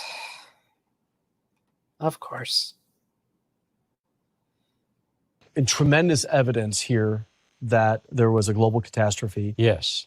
You'll also have a few other items up there. It looks like a tusk from a mammoth. That's right. Mastodon, or what is that? Up in what's called the Cenozoic, we find a lot more remains of mammals, some human remains. And this would be post-flood? This would be post-flood. And we find Australopithecine ape remains, quite a few of those. And we find a few totally human remains as well. Ape remains, human remains, and evidence of recent civilization. Wow. So incredible. the upper... My head, my poor head. This is post-flood. So no evidence for the flood. He just points at that mud layer and goes, oh yeah, evidence of flood. That's it. If the flood model were a thing, then all of the geologic layers would be evidence for the flood, but never mind that. Ape human, as he points to a gorilla, and I suppose he thinks it's an Australopithecus, and therefore it's an ape to him, but I don't know, maybe we'll get another close-up again, but to me, and I hate to sound like a creationist and be like, it looks like a human. It looks like a human, you know? It's got... Could you rewind to where he shows the skulls? Oh, I suppose I could try. Let's jump back. Yeah, there we go. Yeah, it's smaller. Okay. But it's got, a relatively flat face. It's got brow ridges on the orbitals. The brain case may be a little bit smaller than modern humans, but, we kind of expect that from Australopithecus. I don't know. Yes. Yeah. So actually, I recognize the skull on the right. So from left to right, looks like a modern human. I'm gonna guess either small Homo erectus or Homo habilis. That looks like a Homo habilis skull I've seen. And then the next one is Paranthropus, which is an Australopithecine. Cool. That's a replica of a rather famous skull, actually. That would make sense. And I recognize it because not only it looks like that, it's black, which is odd. Yeah, the black skull. Yeah. I've seen Answers in Genesis trots out these skulls, or skulls very much like them, at least once a year, so they can pretend that, humans are made oh so special and are nothing like the rest of the primates. Mm-hmm. Yep, Paranthropus aethiopicus. Cool. The almost Human. man from Egypt. Remains and evidence of recent civilization. Wow. So the Incredible. upper section is more recent. Sure. That's called the Cenozoic era. Mhm. So this column, to wrap it up, this column runs the entire from Paleozoic down to Precambrian, down to the granite, Precambrian, Cambrian, through the Carboniferous, the Permian, the Paleozoic, dim, distant past, to the Mesozoic, the dinosaur eras, and it has the periods of Triassic, Jurassic, and Cretaceous, and then human era, the Cenozoic. Mhm. And so this column, if true, makes an incredible statement. If true, Mhm. I haven't heard the word "if" carry that much weight. Well, I think since the last time we covered a creationist. Yep. Has it been that long? Oh my goodness. But amazingly, everything that I've mentioned, the Sandal print, the Meister print, the cup in coal, the O.W. Willett, the Delk, the finger, everything that is represented here as a replica has the original in place here at the Creation Evidence Museum. Wow. I mean, except for, the few actual fossils that are represented up at the very tippy top, which he doesn't have access to the originals for. Mm-hmm. Details, though. So I am so thrilled that you've dedicated your life to pointing this out. You have the evidence. Now our heart is that people would be open to the evidence. Yes. Because usually the evidence isn't the issue, unfortunately. Right. Presenting the evidence is a wonderful thing, an important thing, but a lot of people come at this with a set belief to not. The irony. Oh boy. I get the feeling he's about to tell on himself.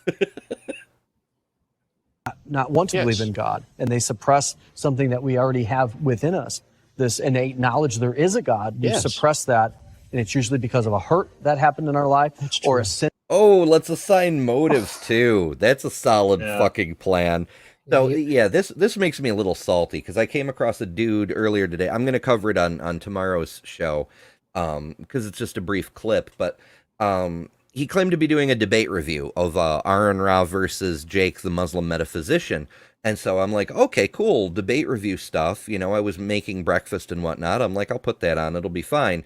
And he's Sure. actually a pro-Muslim guy who's trying to make Jake's argument sound coherent while simultaneously dismissing Aaron's arguments by saying, oh, he sounds so arrogant.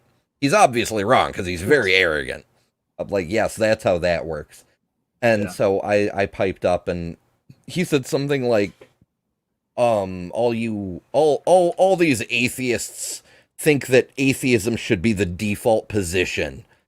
And so that's when I piped up. I'm like, well, yeah, we do, because Kinda, yeah. if theists do it too.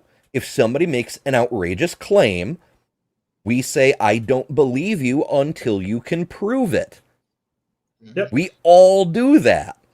And Like, so in- he did a response. It was a very quick thing, and that's what I'm going to cover tomorrow. But it was just, he went way out of his way to avoid this obvious thing that everyone does of, if your claim is unbelievable, I don't believe you until you show me, Ugh. But, Jesus. So there's actually a lot to unpack in that. It depends on whether you're sort of making a hard atheist position or a strong atheist position, because if you are, you may have a burden as well. And it may be the default position is I don't know, or uncertain, rather than that a God doesn't exist. So it depends on how he was using the word atheist there. Exactly. And in fairness to him, he did open his response with that. He's like, well, what do you mean by atheist? Are you agnostic? Right. Are you hard atheist? Yeah. And because I was only typing in chat, he never got to see my response. But that's neither here nor there. But he did mention that there's different versions. I mean, in that kind of situation, I don't think I'm comfortable defending hard atheism, but I don't think we need to go that far, because a simple I don't believe you is good enough. Yeah. Oh, it's certainly more challenging. I mean, I'm happy to defend hard atheism, but I like a challenge, so that's fine. In the thing I sent for your after show for your night, last Eric. debate, Mark. Night, Eric.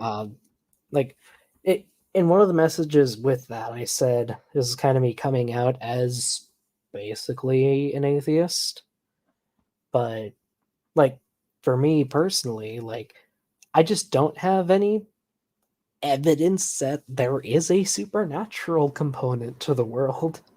And until you can present me with evidence that it is irrefutable, I just have no need for that hypothesis in my life. And okay, Laplace. Yes, I love that quote. But also, personally for me, it's a bit more complicated because getting into the real world for a second, my family has a history of mental illness.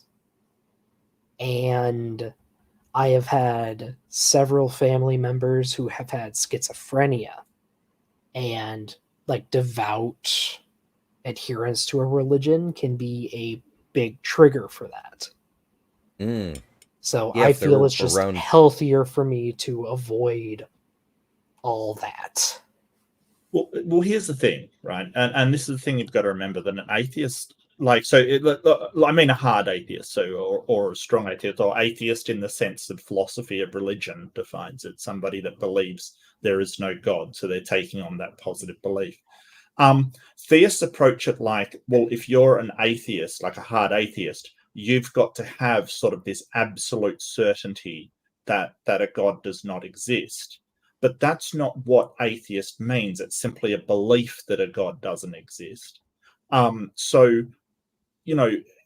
It's fine to come down on, because most people I know are local atheists in regard to Christianity. They think that Christianity's made up. And we're all local atheists in regard to Scientology, for instance, or Mormonism, or something that's obviously complete bullshit, right? That's obviously made up. So different religions I'd have different levels of certitude about. For instance, I would have a lot more certainty that Scientology is made up than Christianity. But at the same time, I still believe that Christianity is made up. So you don't even have to do a knowledge claim about it. All you have to do is simply believe that. But theists talk about if you're a hard atheist, you've got to 100% provide, absolute certainty. And no, that's not what being an atheist is. I have justification for my beliefs. That's enough. Yeah. And I mean, I don't know if a God exists. I don't know if a God doesn't exist. I don't need to know. I am happy not knowing. No, that's fair.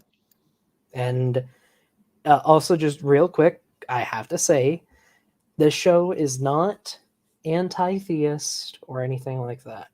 I don't care what your beliefs are, as long as they don't hurt others. Live your life, have a good time. Yeah, I'm just here to mock the people who misrepresent science to make money, because I hate that. Because I was victim to their ilk for a decent portion of my life, and I despise that. Yeah, similar story to Erica from Guts at Gibbon. Erica herself is actually agnostic. She leans semi-atheistic, but she's fundamentally, we don't fucking know. We're mortals. Yeah. Unless a God shows up, we don't know. None of us do, atheist or theist. What matters is people who are fucking with the science, and they need to be stomped on. Yeah. If God exists, okay, sweet. If God doesn't exist, okay, sweet. Doesn't affect how I'm going to live my life. No, Yeah, that's no. fair. Well, I have problems with the whole idea that because we haven't searched the universe, then a belief that God doesn't exist is not justified, right? I have a problem with that because I think the way we use inference and sort of, if you saw my last debate, I sort of spelled it out as, you know, a God would entail a mind without some sort of brain. Like, I don't have to scour the universe to know that babies are born through natural processes, right? I haven't witnessed every birth. I haven't scoured the universe, but I believe that babies are born through natural processes, not through a magic stork bringing them, right? I think that the same is true for a mind without a brain, that the only way I know a mind can occur is an emergent property of a brain. And that's what I know from the billions of times that I've experienced minds kind of thing. So I think it's sort of disingenuous to go, oh, but you haven't seen everything in the universe, because I don't have to. Just like I don't have to have seen every single childbirth ever to know that childbirth is a natural process and not something magical. So, question. That would be my argument. Yeah. If we ever find, like, I don't know, let's say a fungal colony or something, or a tree colony that manages to act like the biological equivalent of the Oklo nuclear reactor, as in, like, it is a mind effectively, Okay. but without a singular body. Right, Would that right. change I your think views I at would. all? Well, I think I'd soften my stance to agnosticism at that point, or you know, soft atheism at that point. I'd probably say, well, I don't know for sure, but it still seems, you know, you'd still have to convince me. I think I would soften my stance, but Fair. I think at this present time, with what I know of, you know, sort of consciousness and brain, so anything with agency has to be able to make decisions that would make them an agent, something with the capacity to make choices. So if you could present sort of something that doesn't have a mind or a brain or a nervous system that can physically do that, yet can still make decisions, then yeah, I would definitely soften my stance. I don't think I'd be convinced otherwise, because I haven't experienced a God, but I would certainly say, hey, well, I'm not a hard atheist anymore. What about analogous functions?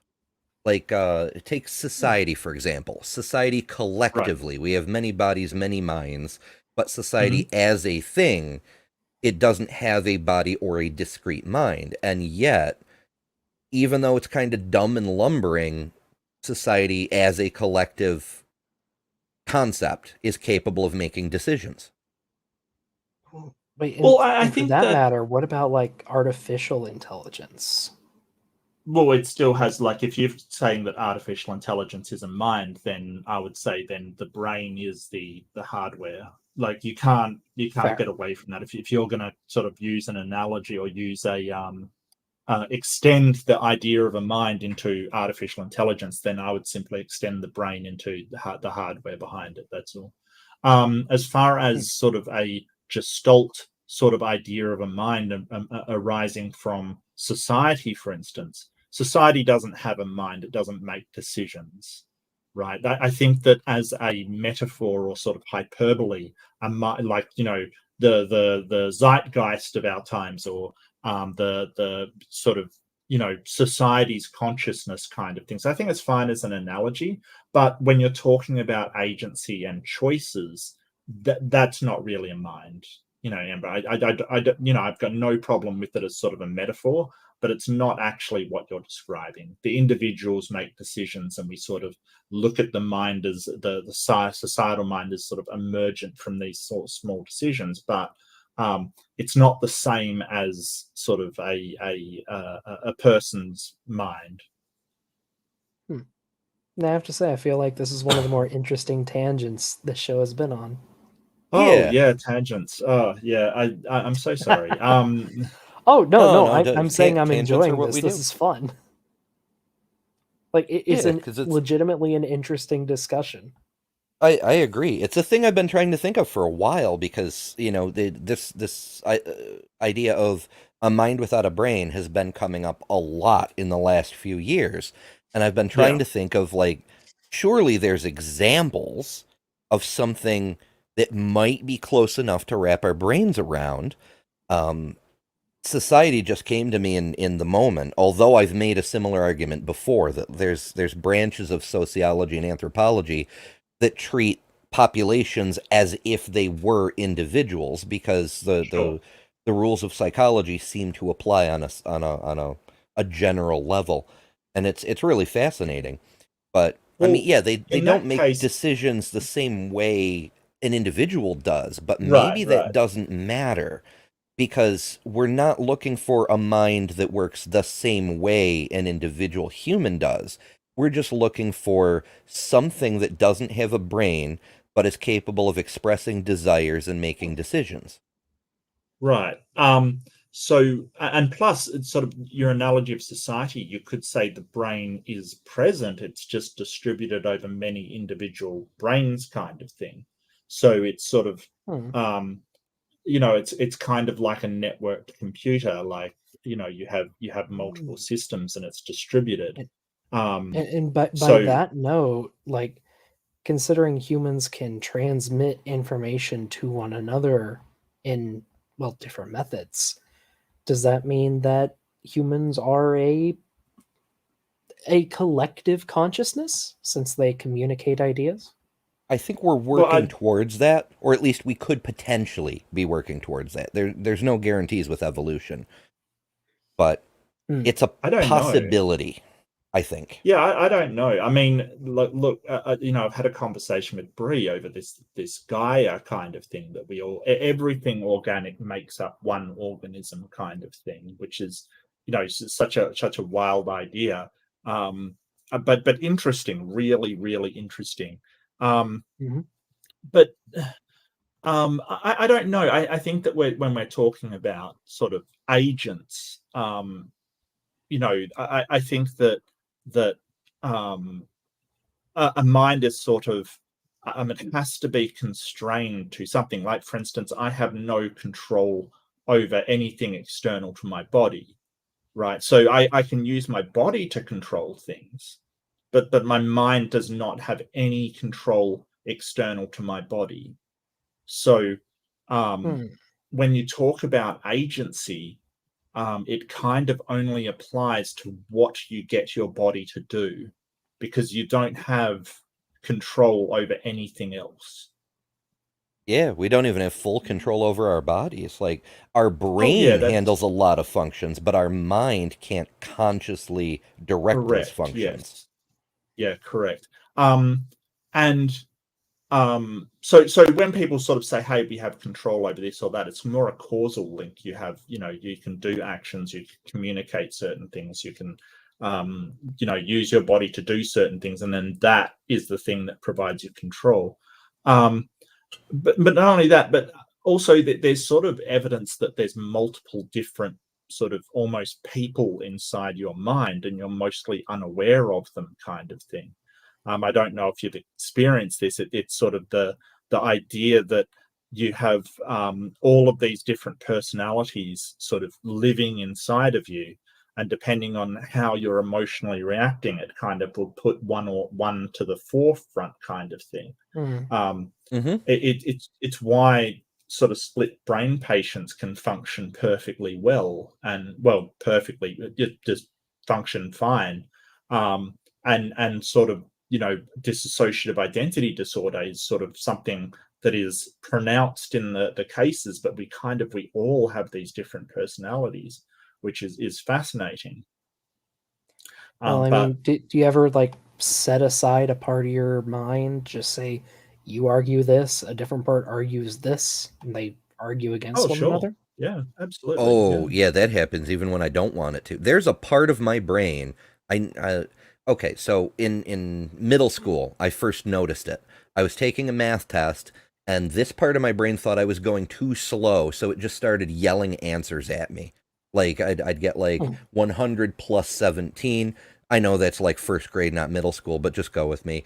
Before I could even really wrap around what the numbers were, that back part of my brain went, "It's 117, idiot," so that I'd move a little faster. And as the years went by, it's called me idiot about more and more things. Like, if I decide, should I go to the grocery store, or the gas station first, it'll just blurt out something like, "Go to the gas station first, idiot, or you'll run out of gas before you get to the grocery store." Things like that. Right. There's a very active part of my mind that tells me when I'm being stupid. Not always, though, because I still do some very stupid things. Right, but that is a sort of mode called the critical parent. Well, it used to be called the critical parent. It's sometimes called the critical self or something like that. Completely not useful, right? It is completely and utterly not useful. So there's a number of these things, and sometimes you can feel like you've done something and it feels like that somebody else was doing it at the time. Like, you get angry and you throw a tantrum basically, and then you go, who was doing that? Because that's not me, right? That you get that feeling. You disassociate. Correct. Yes. And that feeling is one of these other modes taking over. Because mostly we try to live in the responsible sort of adult sort of thing, the logical part of our brain that says, hey, this is good for me, I'll eat well, this is bad for me kind of thing. But sometimes these other coping modes take over when you can't deal with what's happening. So you get the child like, and you have a happy child mode kind of thing. When you're doing something that's completely immature and finding delight in it, kind of stuff. That's an important one as well. But the critical parent that sort of calls you stupid and stuff is never useful. It never is. Yeah, I like the. There's times when I try to deliberately channel that happy child part that finds wonder in everything. Yeah. Because, life is just so much better. Like, it's cool. It's cool as hell to talk about dino bones or quasars or any of this sciencey, nerdy stuff that we do. But when I can get into that zone of feeling that sense of wonder about it, it's more than just cool. It's like, it's one of those peak experiences where you're like, wow, look at the immense amount of time depicted here, or the immense amount of universe that's out there, and it's one of those mind-blowing moments that we really, really live for, Yeah, so I've got a list here of about 10 different modes, and I'll read them out. One's the vulnerable child. That's when you're feeling sort of lonely and isolated and misunderstood and things like that. An angry child, so when you're feeling frustrated. An impulsive or undisciplined child. And then there's the contented child. So you're sort of talking about the contented child kind of thing. Compliant surrenderer, detached protector, overcompensator, the punitive parent, the demanding or critical parent, and then the healthy adult. And really, we want to try as much as possible to live within the healthy adult. But sort of, engaging these modes isn't necessarily a bad thing. Yeah, like I've noticed that people have a different standard for what qualifies as an emergency, but often when people are faced with that level of emotional activation where they consider a situation to be an emergency, their personality shifts. And it's like a different persona is in the driver's seat for the crisis. It's fascinating. Yeah, I felt that. And like, you can intentionally, if you focus on it, you can intentionally shift your brain into a different mode. Sometimes. Oh, sure, but it's harder than it seems. That's the thing. Like, it takes a lot of practice. I have had a lot of practice doing it. Like the thing for me though is like if I intentionally shift my mood, it's hard for me to intentionally shift it back or into a different one for a while. Okay. I used to use a visualization technique that I swiped from a Stephen King book. It's similar to the Palace of Memory. If you imagine your mind having a control panel, and then you've got all these switches, and you can like switch your extrovertedness, turn the dial up to 11. That's what I usually do on my Tuesday show. But other times you need different personality traits, and so I would visualize my dashboard with all my switches, and I'd reconfigure exactly what I needed. Like if I needed to do a big public speaking presentation kind of thing, then I'd turn up confidence and extroversion, and turn down self-awareness and that inner cringe reflex, and Huh. Yeah, I've done something similar. John's sort of saying which part is susceptible to imaginary friends and faith, and that would be the vulnerable child. So that would be the the scared and anxious child that worries about death and worries about all of these things and worries about their place in the world. That's susceptible to religious sort of predatory tactics, because they say, well, you don't have to be scared anymore. You can be content. You can you're being looked after by somebody up high, which is a problem, because if you sort of close off to yourself any of these modes, it can be a problem. It's important to acknowledge that they're there, but not sort of engage them that much. Maybe don't indulge in it too much. Correct. Yeah. Yeah, there's a whole lot of fascinating subject. Yeah. About that whole thing. You've presented a lot of new information that I wasn't aware of, Mark. Like I'm aware of the modes from an experience kind of way, but I didn't even know there'd been any research done on them. I don't know. Same. I guess I kind of figured my brain is weird, because my brain is weird in a lot of ways. No, that's sort of everybody, but people think differently, and that's why I like talking to the people on the internet. I find it, people have all different ideas on things and different cognitive processes and the way that they get to information differently. And I find that really interesting. I really do. Speaking of people doing interesting things, no, what was the Aunt last Chair, thing Carl Baugh said? Oh, sorry, Aunt Chair, I'm not a psychologist, mate. I have no degree in psychology. My mother was a psychologist, so I sort of was sort of told about this sort of a lot. And funny, my dad went to college to be a psychologist. Okay, it's hard. Yeah.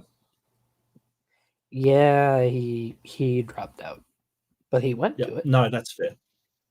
Yeah, I thought about doing psychology, but I just thought, I don't need to find out, because I've done a lot of therapy as well. I don't need to find out how crazy I am, kind of thing. So I'm not sure I would make it through either. I don't think I would either. But yeah, I mean, I guess I always could if I wanted to, Yeah. You'd have a head start over most people. Well, yeah. If you really wanted to. All right. You're pre-wired for sociopathy? I don't think so. Nobody's pre-wired for sociopathy. If you are, you're probably a psychopath. I mean, there is some. There has to be a component to it in the brain. Possibly. Because like people can have injuries and then become a sociopath. Well, that makes it sound like a necessary part of the brain gets damaged to make that happen. I'm pretty sure that can happen either genetically or due to injury.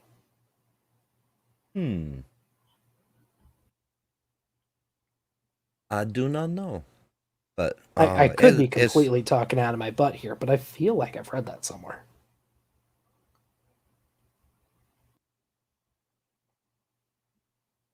Maybe. It's hard to say. But as for Carl, I can't remember what the last thing he said was. but Same. we've got about a minute and a half of him left to go. So, Wasn't he talking about the skulls last we checked in? Oh, yes.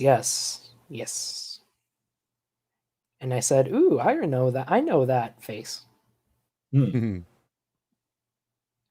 Last person on the planet. Even the most avid, most embittered atheist has the shed blood of Christ extending toward him, shed for him specifically.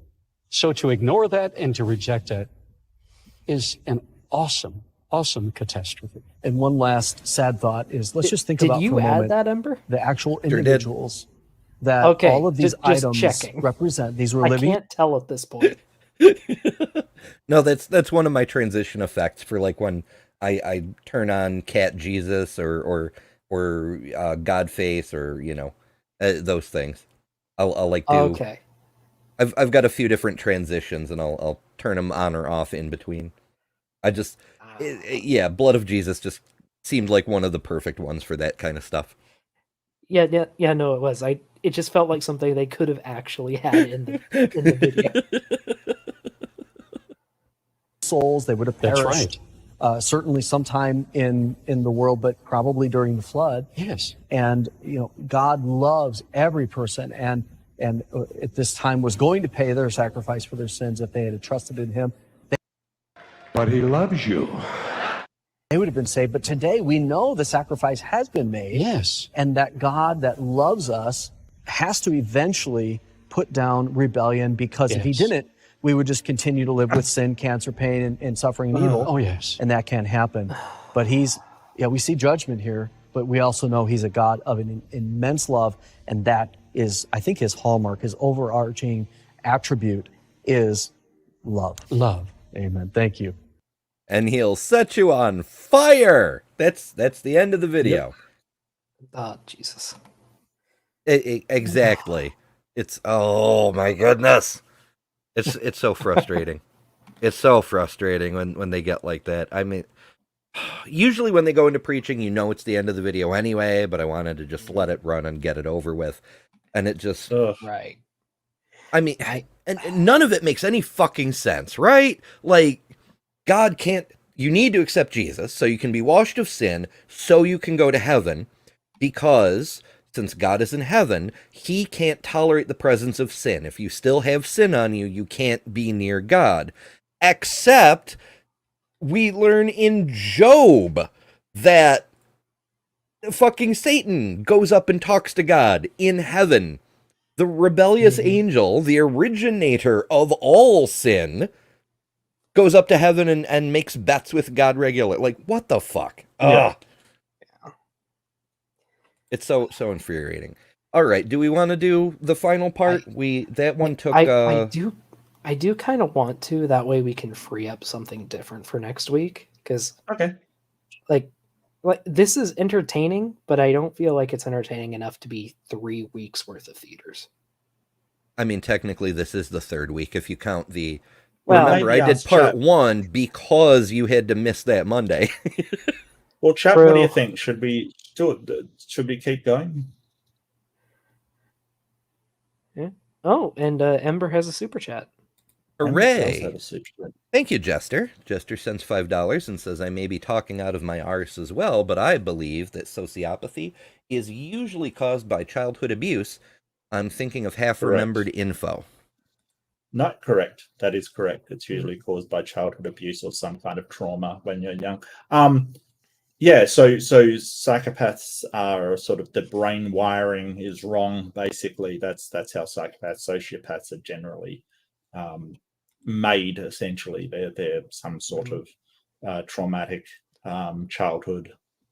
I'm not aware of any sociopaths that have sort of come about by injury to the brain. I'm not 100% sure about that. I'm actually going to put a quick poll because I'm curious. Yeah, people love polls. Yeah, so far the chat seems united on the keep going thing. Okay. Huzzah! Good. Yeah, so That's there's good. that. Yeah. All right. I mean, I'm down. You know me. I'll go for literally days. But I am going to take a quick break while you do your poll and whatnot. If you need to get started before I get back, don't sweat it. But I should only be a couple of minutes. No, it's fine. We've gone for 2 hours. I feel a bio break is in order. We can take like a 5-minute break. Intermission. All right, I'll be back in a sec then. Thank you. Okay. So this is just a simple poll, folks. I'm just curious. Is anyone here able to intentionally shut off their emotions? Just out of curiosity. Because it's something I've trained myself to be able to do. Just curious if other people do it as well. Let's see.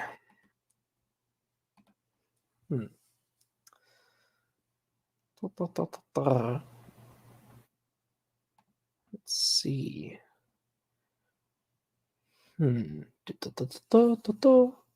Satan and Job is Yahweh's pal, from what I've heard. And yes, they still say to set your DVR. I said last time, how many people still have a DVR in their house? I don't, at least not since I moved out. Traumatic brain injury can cause someone to develop a sociopathic personality. I mean, that's what I've heard. Could be true, could be not true, but that's what I've heard.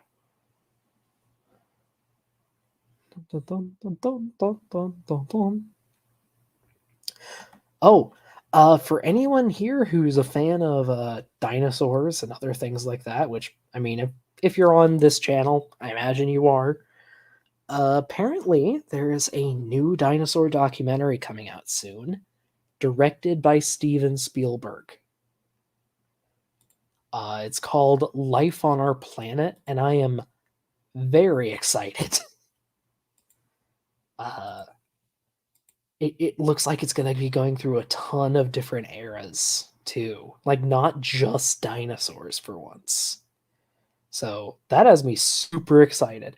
Because in the first trailer, they showed, like, some of the first tetrapods going onto land. Fish, going onto land.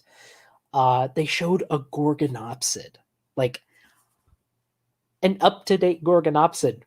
The last one I've seen is from Walking with Monsters in the early 2000s.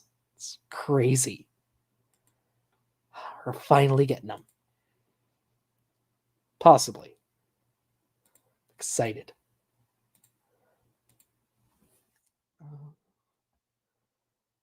So let me see if I can find it.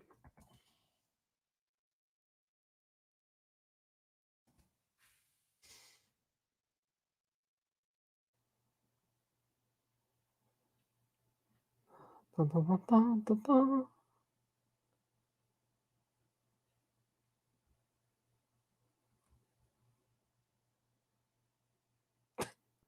Okay, I mean, fair enough, Sydney. Or Anjar. Anjar, fair enough.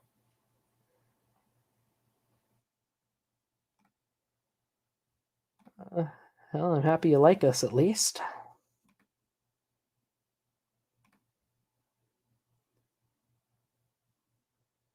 I'm trying to see if I can find it. So it was really cool.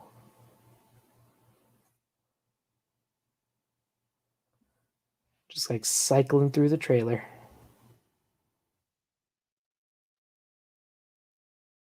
Oh, gorgonopsids could get bigger than the size of a capybara. They could get sizable. I think the largest ones are, I want to say the size of a bear.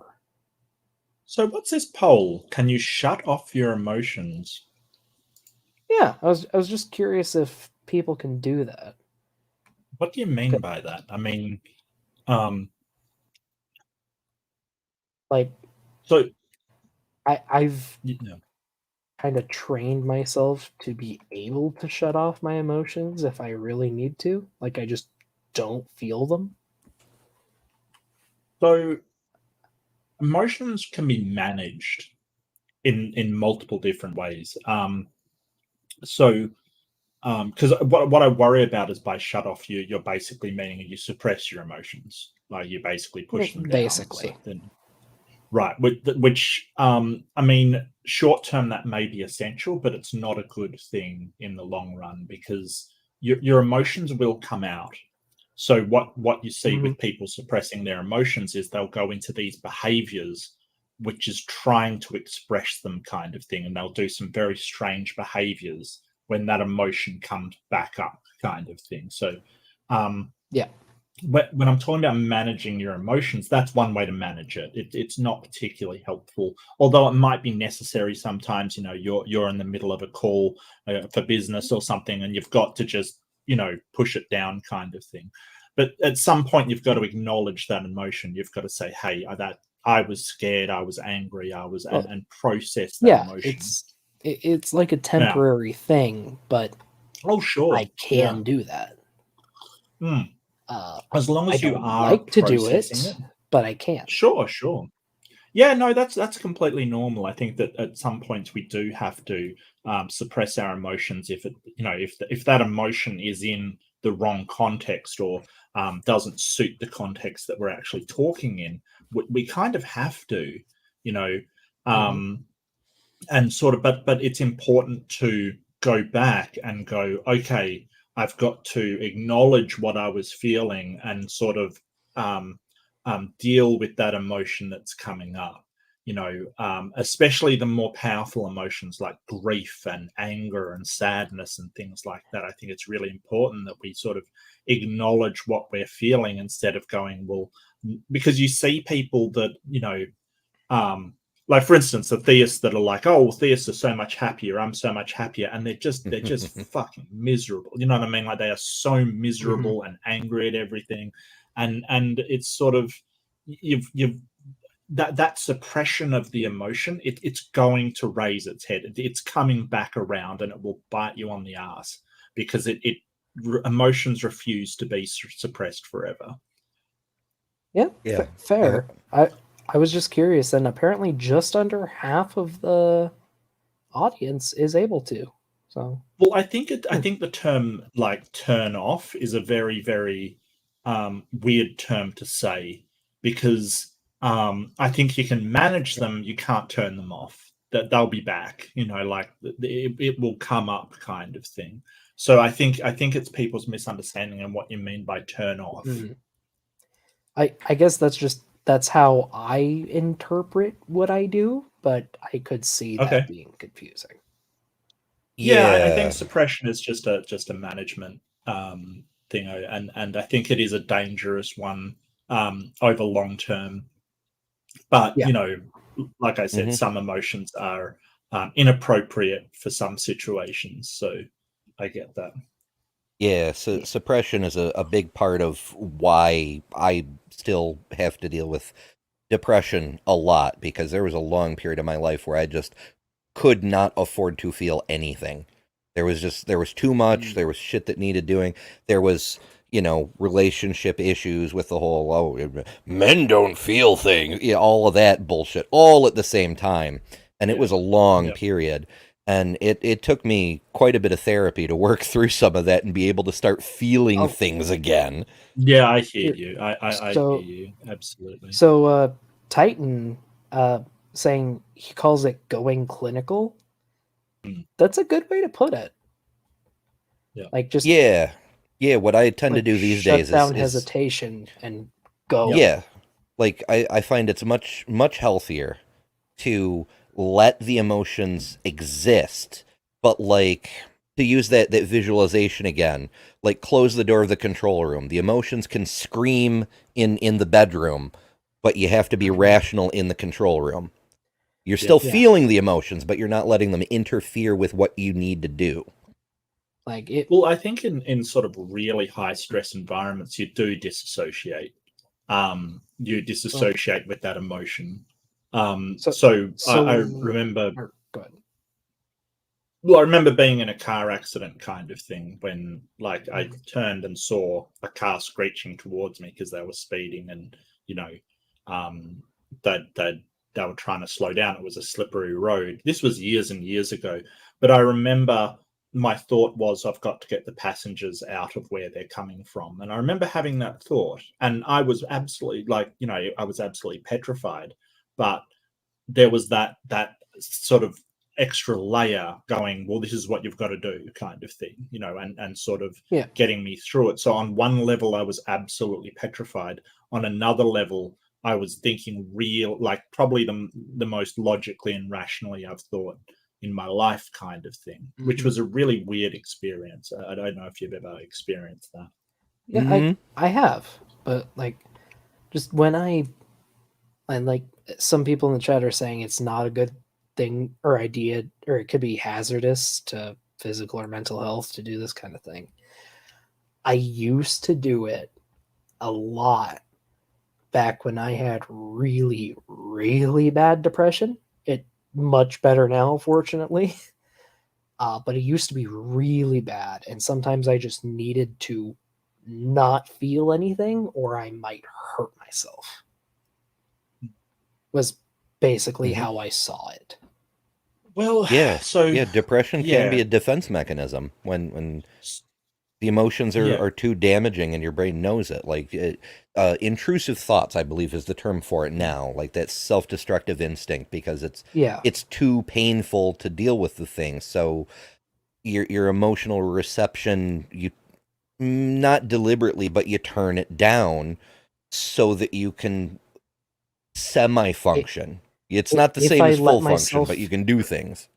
If I let myself feel everything, it's not going to be good. Well, the problem that sort of I think Maya is sort of alluding to is that like any coping mode that you have, it can turn into a behavioral thing, right? So if you're coping with sort of emotions by suppressing them or doing certain things without processing them, that can actually be as you keep doing it, it becomes almost like a behavior that you will repeat. And my mother was heavily involved in drug and alcohol, so I know a fair bit about that. I wouldn't, don't take this as medical advice. I'm not in any way qualified, but I think a lot of the time people sort of say that sort of alcohol use, and they talk about people being weak and things like that. Sometimes it is just a coping mechanism for things that they can't deal with. It's not the substance that is bad; it is the behavior that is allowing them to cope. But people are like, oh, well, that's really bad. Well, yeah, it is, but it may have been what they've had to do to get through whatever they were going through. So I think people should be kinder to people with these kind of problems, because their coping mechanisms, that might have been the only thing which saved their life or allowed them to continue in their lives. People are too quick to say, oh, well, you just did that because you're weak. No, they did it because they were strong to continue. I think that people should be a bit more understanding about stuff like that. Yeah, I agree. Life is complicated, and people are absurdly complicated. Mm-hmm. And our civilization is not ideal for our psychology. Right. But I think that so more and more when we look at sort of cities and how we're going to plan for the future, I think that it should be involving a lot more of psychology and sociology and things like that. How people, let's not design cities around capital, rather design them around people and their interactions with each other. I don't see why we shouldn't ought to be completely capable of doing that. Quite so. Texas. Anyway, on a Rude. lighter note, there's a documentary coming out soon that I'm really excited for. Yay! Oh, What do you guys think you're looking at? Angry Beastie. Yeah, I basically. think it is I'm not sure. This is a Gorgonopsid. Oh, I've heard that name recently. I am so happy. This is the first time I've seen one in a documentary in like 20 years. And That's a it's really ancient cat updated. dog kind of thing. Yeah, basically a proto mammal. What we Right. used to call mammal-like reptiles. Yeah, that's sort of our totem creature for the evolutionists group. No, that was a no. Lystrosaurus. Yeah, that's a Lystrosaurus. Oh, okay. Well, don't mind me. My meat brain malfunction. No, that's okay. But if you've ever seen Primeval, like the British TV show, you'd probably recognize it from that old depiction. This thing, which was made a bit more monstrous for the show, bit bigger, bit toothier. But you might also recognize it from Walking with Beasts. Or not Walking with Monsters. Which this is the most up-to-date depiction I've seen in a documentary, and it's from 20 years ago. Oof. But now this is coming out, and I'm so happy. It has fur. It has fur and lips.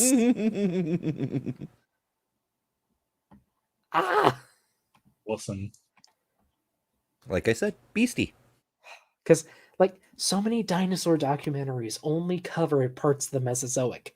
It looks like this is going through like all of the major areas of life, from abiogenesis to the Cenozoic. Okay. Nice. Yeah. But that's you still don't have a missing link. You know that, right? Oh yeah, sure.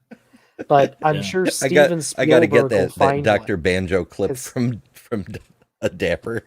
Yeah. It's just that's the other thing. It's directed by Steven Spielberg. Nice. Hell yeah. He finally gets to do an accurate T-Rex. Oh well. Well, Let's I see. mean, he didn't do. Wasn't it you that said that he didn't do the T-Rex without, or the raptors without feathers, because not because they didn't know about it, but because it wouldn't have looked good with the sort of stuff that they had. Yeah, that was more Like the technological CGI they limitation. had. Yeah. The T-Rex for the time was decently up to date, and honestly, it still holds up pretty well. There are a few things I would change, like the head's too big and stuff like that, but it's not a bad depiction of a T-Rex at all.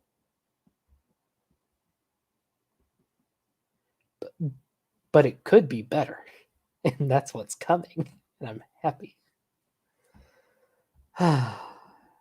Anywho, irrefutable creation evidence.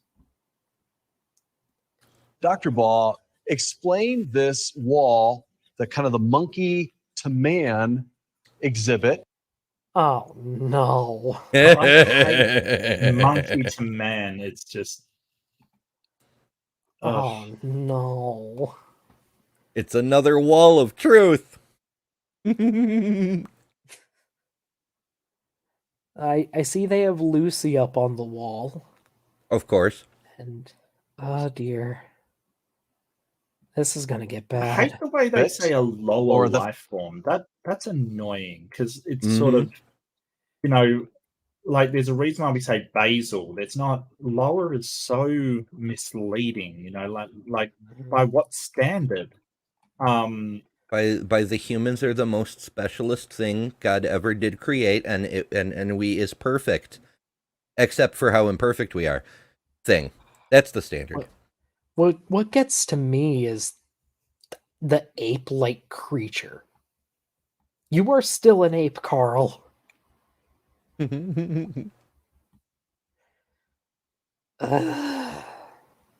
the fallacy of the monkey to man. Yes.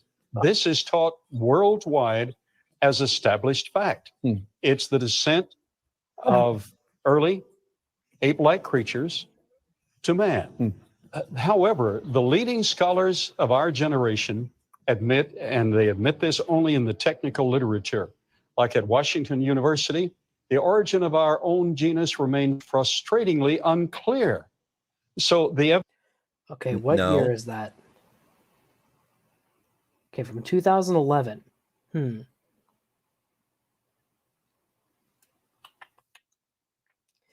Okay, origin of our own genus. So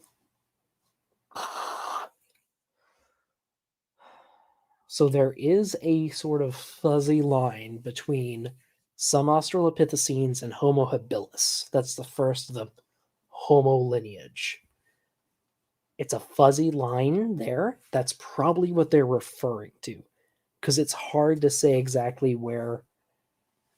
It's either Kenyanthropus or some Australopithecus and Homo habilis split, because evolution's a continuum. So this is almost certainly just taken out of context. The evidence is not clear like this, and yet Charles Darwin taught it. So Charles Darwin is the ultimate scholar, according to the consensus of naturalism. So let's. Oh, So boy. Like, look, just because they got one thing right doesn't make them the ultimate scholar. Like, nobody thinks that Darwin was the ultimate scholar. Come on, actually, now. Like, Nathaniel Jeanson does. Well, then he's wrong. He Darwin is. A lot. Darwin got some things right. I mean, he was really smart and saw what these leaks kind of thing. Yeah, but that doesn't make him. That's like saying Newton was the ultimate scholar. No, he got some shit really wrong. Like, so did Darwin. Yeah. Tesla is the hope of electricity.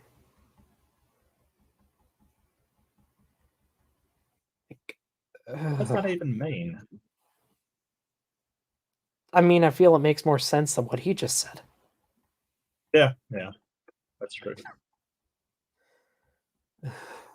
Let's get some of the details. Why is this so wrong? Why are all of these exits?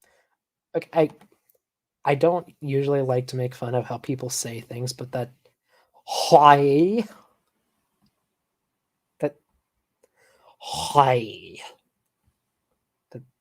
Is this so wrong? It's I funny. think he's trying to sound I don't know. X is in place. X means crossed out. Yeah. I mean, that's a lot of X's. Disqualified. So we X marked the spot. with 1924, Raymond Dart, an anthropologist, paleoanthropologist, discovered a very small skeleton, and the face of it looked a lot like the skeletal face of a human child. So all of a sudden we have an ancestor of man, and it was published worldwide and is still in the textbooks. But the scholars who know better, those involved in these studies and examination, recognize that all living systems go through variation. And there's a stage where monkeys and apes, for just a few weeks, have in their development as juveniles the appearance of a human face. Like in our bones, appearances of various things occur until. Okay, it's the other way around, Carl. It's very much the other way around. And I believe what they're referring to there is the Tong child.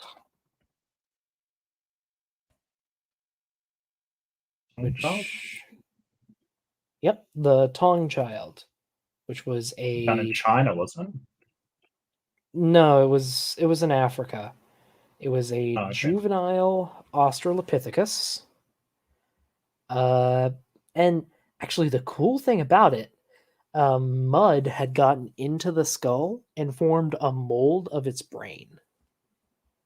Wow. Okay. Yeah, that's pretty cool. Yeah, I think this was the first Australopithecus discovered. And its face is pretty similar to a young human child's face. Because often the juvenile forms of creatures that are closely related look more alike than the adults do. Because the adults gain characteristics, or exhibit differing characteristics as they get older. But we found more Australopithecus, or more Australopithecines since the Tong child was discovered. Mhm. Found a lot more. And they only make the comparison more clear. Until we have the full skeleton. So now, paleoanthropologists and anthropologists totally disqualify the Tang child discovered by Dart. Tong. He's not in the lineage, yet he is left there, but he's not a qualified candidate at all. So he's basically crossed off, not just by a creationist, but by scientists. Oh, by scientists, Right. those specialists, secular scientists But you're still finding him on the list. on the list. These scientists believe in evolution, but they've crossed him out. He doesn't belong there. This is an ape or a monkey. It's an ape, Yeah. just an ape. Then we come to the poster child number 2. This is Lucy. Lucy has been as the evidence that our ancestors looked like this individual. Look at this replica skeleton. We received this by special arrangement. This is an exact replica of what they found with Lucy. First of all, the skull is very small. The cranial capacity is barely 400 cc's. We have 1,350 cc's. And this was a full-grown specimen. Okay. So very small skull. Look at the mandible, So, fun fact, the lower jaw. Lucy was fully grown. However, even among female Australopithecus, she's actually pretty small. Like, she is very much below average for an Australopithecus in size.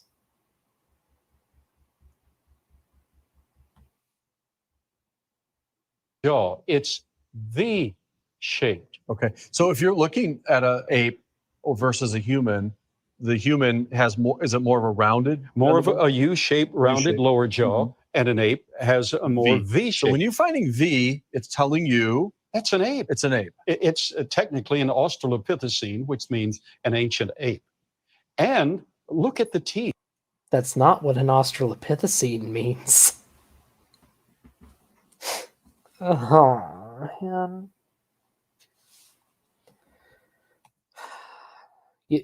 You two have been in this business for a while. What does Australopithecus mean? Southern ape. Yep. Took me a Not second. ancient ape. My meat Southern- Yeah, I didn't brain. remember. Right, what they say, me? He said ancient ape. Right. I remember when I Right. was converting the video over. I remember seeing that and being like, "No, fake Dr. Baugh. That's not right." Again, he hasn't studied like how nomenclature works even a little bit. Yeah, that'd be like Paleopithecus, which that might be a name actually. That's cool. I could be a Paleopithecus. I feel really fucking old some days. Oh, I was thinking of there's Pliopithecus or Pliopithicoidea, which is a group of primates. But Paleopithecus just sounds like it would be a name. Yeah, Maybe just someone has to find that species. Erica, we need. Yeah, it's We need that you to find a elusive novel missing species. link. Latinus namius for Animalus namius.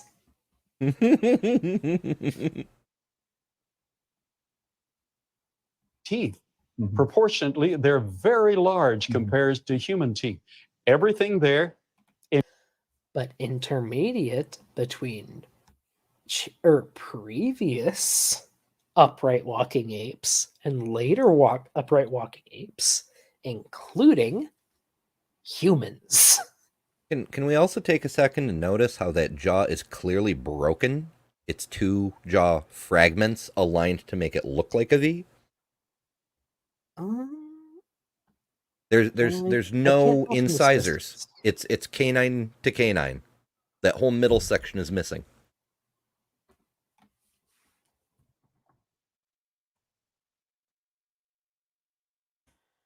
Let me see if I can find a good picture of Lucy's lower jaw. And also, of course, they have to pretend that we haven't found any other Australopithecines besides Lucy. Yeah.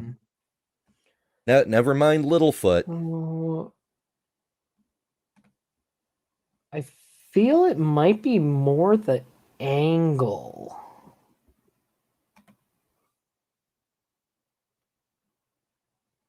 Yeah, it might be more the angle.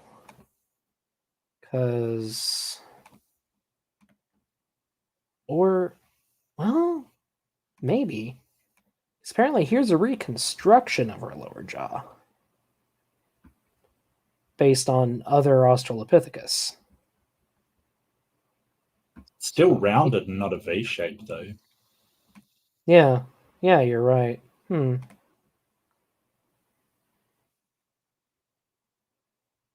not sure.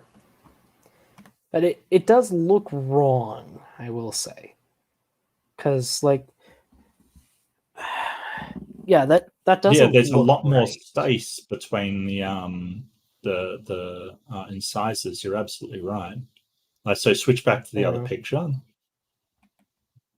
Yep. So let's see. We have the molar. Yeah, I So this suppose would be incisors. bicuspid.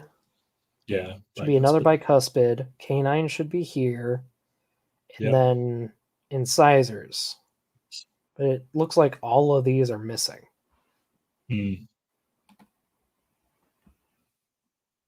I don't think Baugh's has the canines. Yeah, you're right. It goes. I see the molars on this side and the molars on this side, and then nothing in between. That's a oof. That's an oof. Whoopsie. Yeah. Including the shoulders, including the conical rib cage. Ours is more flat. Apes have a more conical rib cage. And so one of the paleoanthropologists pointed out, whoops, that's not human-like at all. Whoops. Lucy is intermediate. Members of the Homo lineage up to Homo erectus have an almost identical conical rib cage. And I doubt he'd say Homo erectus is just an extinct ape. I mean, he might. I don't think he does. I think he does that whole, it's clearly just a modern human with a nutritional deficiency. Yeah, I realized that as I said it. He might actually say that, but no, the modern human rib cage is pretty recent. Damn right, it's it. Because actually, the change in the rib cage appears to coincide with human ancestors incorporating more meat into their diet. Meat. I think I brought this up before, but we have Homo erectus that have signs of, I think it's vitamin A poisoning in their bones, which you get from eating lots of internal organs, eating meat. Modern humans can have that too. So it's easy to recognize in the bones. And as soon as we see that start to appear, we see a trend in Homo erectus to have smaller guts because they don't need big guts if they're eating more meat. Don't need the big, long fermentation chambers. Oops. Liver in particular, but internal organs in general. And the long arms. Long arms, and And the again, short you're going to legs. find that on an ape. Long arms, short legs. Short Humans leg. have shorter arms, longer legs. That's correct. Yeah, And so you think this wouldn't be have anyone fooled that this is not some descendant of man, but this is just an ape. Lucy has fallen from the tree. She is not in our lineage. So there's a big X. The scholars admit this, yet the publicity still they goes don't. on. That she, Nope. Don't you tell us what scholars admit. We can read Wait, for I'm ourselves. sorry. You. ICR, ICR, ICR, ICR. All from John Morris. Weird. Evidence showed the wrists locked for knuckle walking. The wrists could lock, but Australopithecus was not a knuckle walker. Long curved fingers. Yes, female Australopithecus appear to be well adapted for moving in the trees. That doesn't hold as well for males. Pelvis for sustained upright posture. That's just blatantly incorrect. Lucy's pelvis was already more like modern humans than any other ape. Could walk somewhat upright. No, could walk upright. Yeah, just none of this. None of this is correct. Shock. I'm shocked, I say. that she's our ancestor. So scholarship is saying she's. And so we don't think Lucy was our direct ancestor. We have no way to prove that, at least not at present. However, she is an example of an intermediate population of apes. And we have more representatives through time going gradually more towards humans. Like you'd see if evolution happened. She's not an ancestor of mankind, but still in museums, you're seeing, even in Chicago, Lucy's demonstrated as an ancestor. Absolutely. Wow. Wow. Then here we have Ramapithecus, simply an ape, realized that he was just an ordinary ape, first examined. Here, wait, Ramapithecus.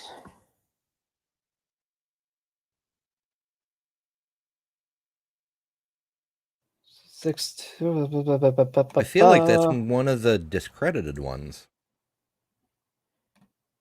So it's been synonymized with Silvopithecus, which is older than Australopithecus. Nice. So those should be swapped. I mean, this dude doesn't believe in time, so... what do you want from him? Yeah, you're right. You're right. It's also, although it's also apparently from India, not Africa. And it appears to be related to orangutans, not on the branch to modern humans. Cool. So, I mean, learn something new, but that shouldn't be on the diagram. Oh, yeah, and I guess he is going by size. Ooh, and don't say that yet, Purple. He might have Piltdown Man on here. I wouldn't be surprised.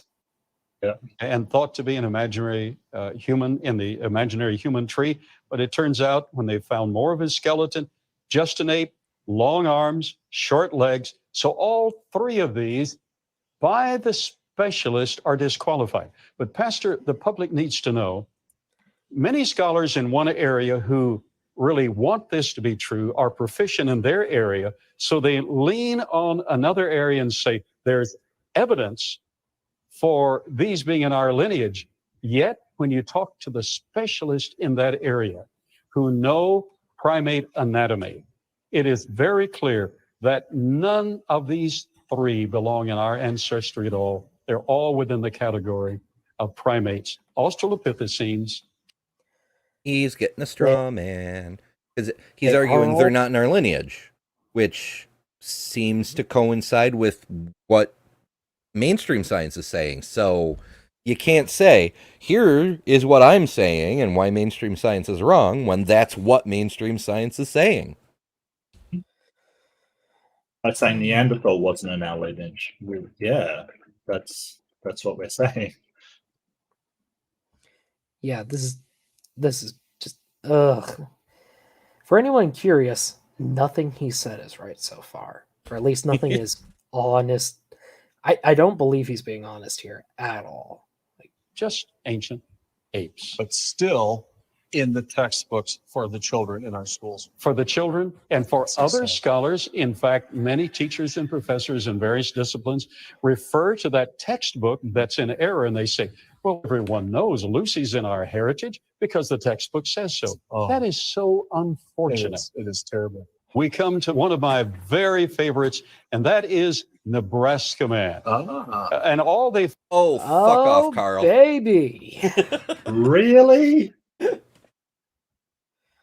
God. And he's got a great horse. face and everything. Oh, No, I come think on. Nebraska Man is just a tooth, which is correct. It's just a tooth. And so Nebraska Man wasn't debunked decades after it was discovered. It was debunked as soon as it was described and examined by anyone who knew what they were talking about in paleoanthropology. Like, it is obviously an ancient peccary tooth. It's easy to tell when you have a lot of peccary teeth to look at. And you don't just think, oh, hey, this looks like a thing.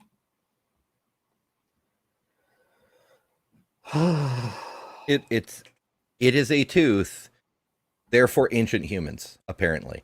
But that kind of goes to what we were talking about last night, how pigs are scarily close to humans in some ways. But the teeth are, they have more molars, but their molars are obviously not our molars. Pigs, or you're talking pigs or other primates? Pigs. Pigs. Yeah, pigs do have more molars. The big thing is, like, they have basically the same diet as our ancestors did, or as human ancestors did. So their teeth evolved to eat basically the same things. They are very much omnivores. Honestly, John, I think the Shroud of Turin has better evidence than Nebraska Man does. Oh, yeah. Actually, a fun fact. In the lab where I TA'd a while back, we had a wild pig skull. Ooh. And I could tell that the jaw had been broken during its lifetime, but it had fully healed. And it had lived long enough for an offset to develop in the teeth of the upper jaw to accommodate. Okay. Just kind of interesting. Like, if you know what to look for in the bones, you can read an organism's entire life history. That's one of the things I love about paleontology. Yeah. they found originally was a single tooth. But there he stands, hairy and all, standing more erect. Yeah. A little longer legs, a little shorter arms. Henry Fairfield Osborn of the American Museum of Natural History called this the best evidence we have in the... Oh boy, Osborn. So, for those who don't know Henry Fairfield Osborn, he had some problematic opinions on human origins. Some very problematic opinies. He led some great paleontological expeditions, but he was a eugenicist. Co-founder of the American Eugenics Society. Wow. You Googled him, didn't you? I sure did. Yeah. What a dick. He wasn't a great person, even if he was occasionally a good paleontologist. And yeah. Osborn was wrong about a lot of things, objectively. Nebraska Man was his pet, but was his pet theory, quote unquote, that nobody agreed with him on. Except for like his students who feared him. For decent Because reasons. that's what they want from your In the students. Western Is Hemisphere, blood for the curdling descent of fear. man from an ape-like Oh, especially if they weren't white. Especially. Oh no! Yeah. He was not a great person. creature. From a tooth. From a tooth, and it was a molar.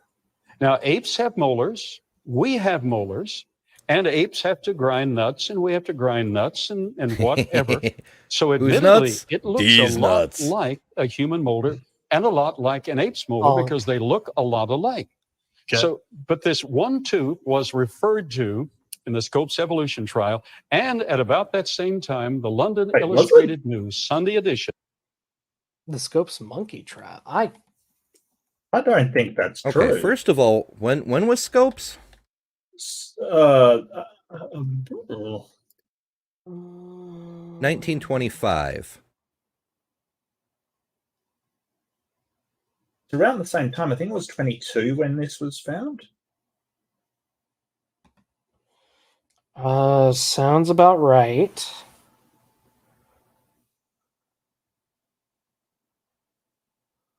Osborne even was having doubts about the tooth before the trial. Mm-hmm. Mm-hmm.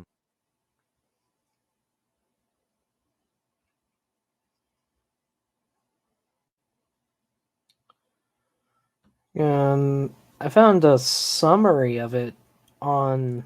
I'm reading through it now because I'm curious. It seems. Oh, here's a site. Let me check this out. I did find out that there was another evolution trial in Nebraska, where Nebraska man comes from. 1924, the year before Scopes, there was an anti-evolution trial. I'm more interested in whether Nebraska man was presented in the Scopes trial. That's what I'm trying to find. Oh, found a section of the Scopes trial.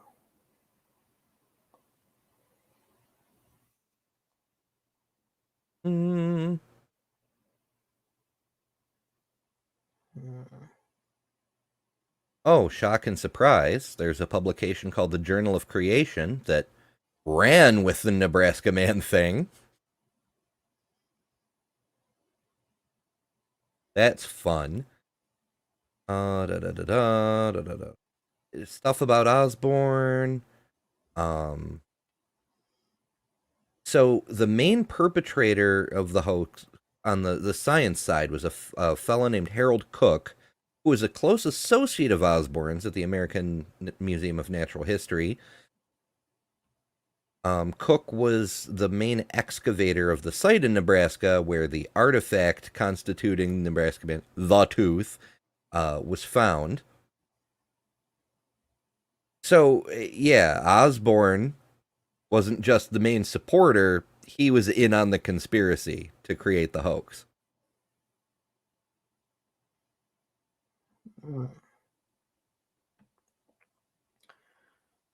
So from what I'm reading, it was Nebraska man was going to be brought up, but then Osborne apparently realized it wasn't a primate tooth and backed down just before the trial happened. Well, I think that the creationist side brought it up in the trial from what I'm reading. Yeah, it sounds like they did. Yeah. So they brought it up. It was going to be on the evolution side until Osborne realized he was a moron on that specific topic, and unfortunately not on others.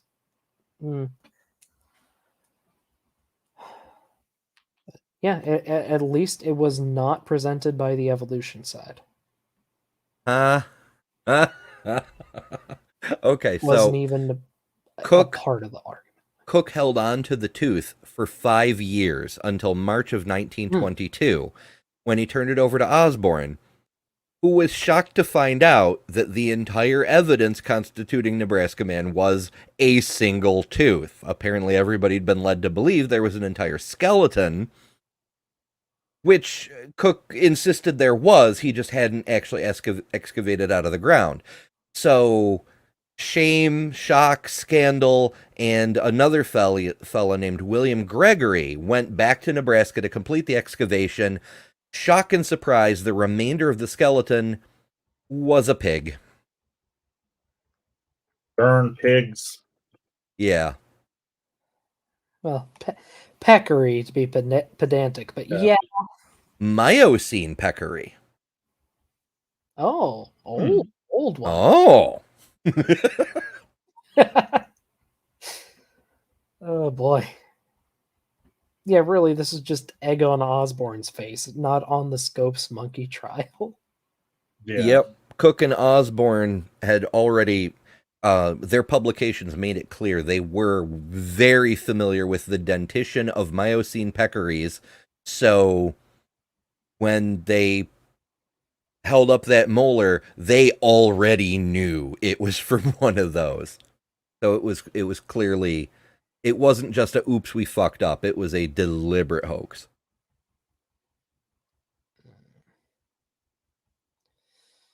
Oh boy. Well, at least we all learned something great today. Don't be Henry Fairfield Osborne. The thing is, like, that the whole point is that most of the scientific community, or a large segment of the scientific community, were calling it out as a hoax. It was never like, well, the consensus is this thing is real. It was run in the Science Journal, and they retracted it, I think, 5 years later or something like that. But like, this whole thing is that there was a conspiracy and all of this stuff. No, there wasn't. It was a hoax done by a couple of people, and the scientific community never actually accepted it as the truth. So, you know, the whole thing is, well, why are all these people calling out hoaxes? Why did the scientific community find out that it was a hoax? What if they're trying to run a conspiracy on it? How stupid is that? So I don't get it. I don't get the idea of this is supposed to be a conspiracy. I don't understand it. Because if it was, why is, from the very start, there were people saying, hey, that's not real. Why? Yeah. Not a very well organized conspiracy. It's like when people the only invoke reason the Illuminati and then say, oh, they tripped over this and this and this. Like, wow, this big bad organization really is pathetic. I mean, they could do better to, like, you know, control the world and rein in the dictators and shit. But yeah, the only reason that particular hoax lasted for 5 years is because, you know, Thing A kept the tooth in his pocket the entire. No one could examine it. That's why no one accepted it, because they couldn't. You know, science requires confirmation. Let us see the damn thing. Let us do our tests. No. It's mine. It's my precious. Yep. Well, I mean, in science fairness, they should never have accepted it without examining it. Mm-hmm. Yeah, that's part of why it wasn't accepted. Yeah.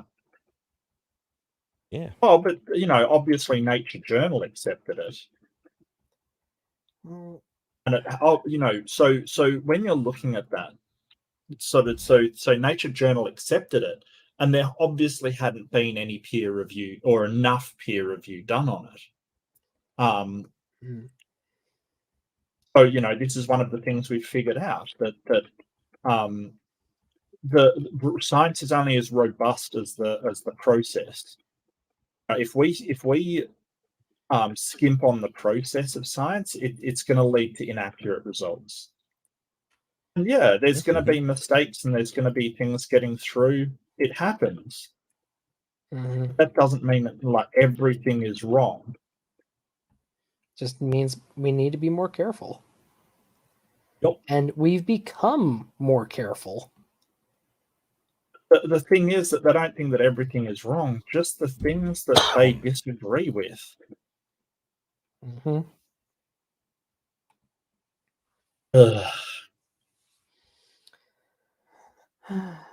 Fundamentalists, so fundamentally flawed. Ran a full front page on the Nebraska man, Hesperopithecus haroldcooki, from a single tooth. But they had a sketch. It was of a... Yes, the Illustrated London News. Yes, and it should be pointed out that even Cook, the guy running the hoax, thought that illustration was wildly inaccurate. So did Osborne.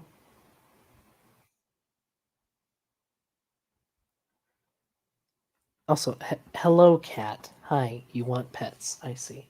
You his kitty? Yes, I does. He want pets because mom is asleep.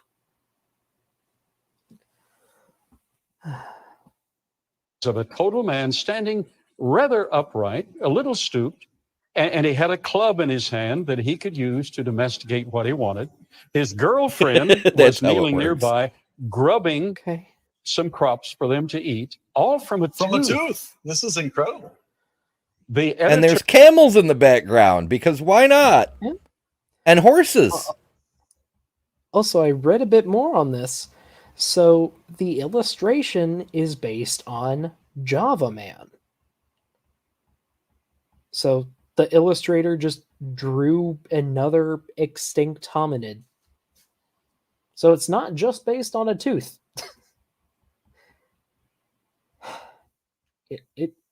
It's not based on just a tooth, but keep running with it, Carl.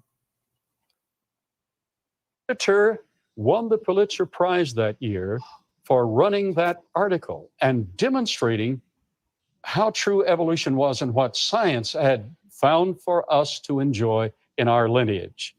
Well, the next year, Harold Cook, the geologist, after whom the specimen was named, it's Hesperopithecus, that means Western ape man. Hesperopithecus haroldcookii, Western ape man, discovered by geologist Harold Cook. Went back to the same gravel pit, found the rest of the skeleton, the rest of the jaw, the rest of the teeth, the skull, vertebral column, the ribs, the appendages, everything. So was it an ape descending to man or a man with characteristics of his ancestor ape? Well, I'm going to guess neither. Neither. It was a pig. Oh, no. A peccary. A pig. And a pig on the ground, and yet he is shown as being hairy and upright, like most human beings, all from a tooth. And he sure is making a meal out of that. Fabrication. Yeah. Should have been a pig. Yeah. Wasn't a pig. It Also, was a man in full stature. Hesperopithecus. It's absolutely fantastic that he's on about, look at this one thing science fucked up, even though, you know, science never, but never mind. Therefore, all this shit that I made up, like, let's go look at the footprints again.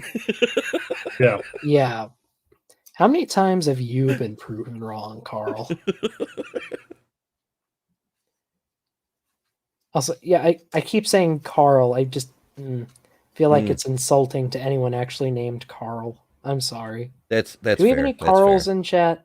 F's for Carl. Carl's in chat. Oh boy. He is crossed out. Then we find Homo habilis, the handyman, crossed out. In 1986, a full skeleton, however, was found. Okay, be very careful here because Homo habilis is a valid species. And the entire skeleton was only 3.5 feet tall.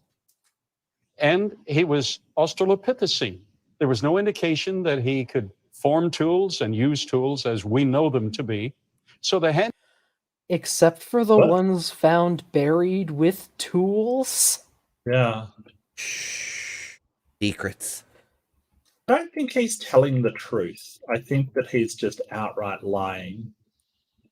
And also, just 3.5 feet tall. Whoop-de-doo. There are modern human groups that barely top out at 4.5 feet tall. Is it really that big a leap? Mm. But the giants.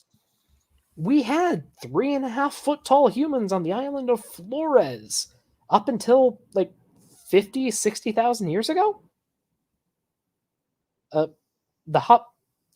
Donnie always calls it the Hobbit, and it irritates me. Homo floresiensis. Like, people can be short. Yeah, quite so. I'm reminded of I forget their proper name, but they're colloquially called the pygmies. In Africa or Yeah. Indonesia. Oh, that's right. There's groups in both places, aren't there? Yeah. Lots of different places. Yeah. So yeah, short humans exist. Cool story, bro. Yeah. Hey, shout out to the short kings in chat. Carl Baugh thinks you're bad. I don't. Baugh bad. Titan Handyman, says that Homo habilis. we're all amusing tiny creatures to them. Who said? Titan. Because of course, Titan's a Titan. Oh, yeah, I see. I see. Yeah.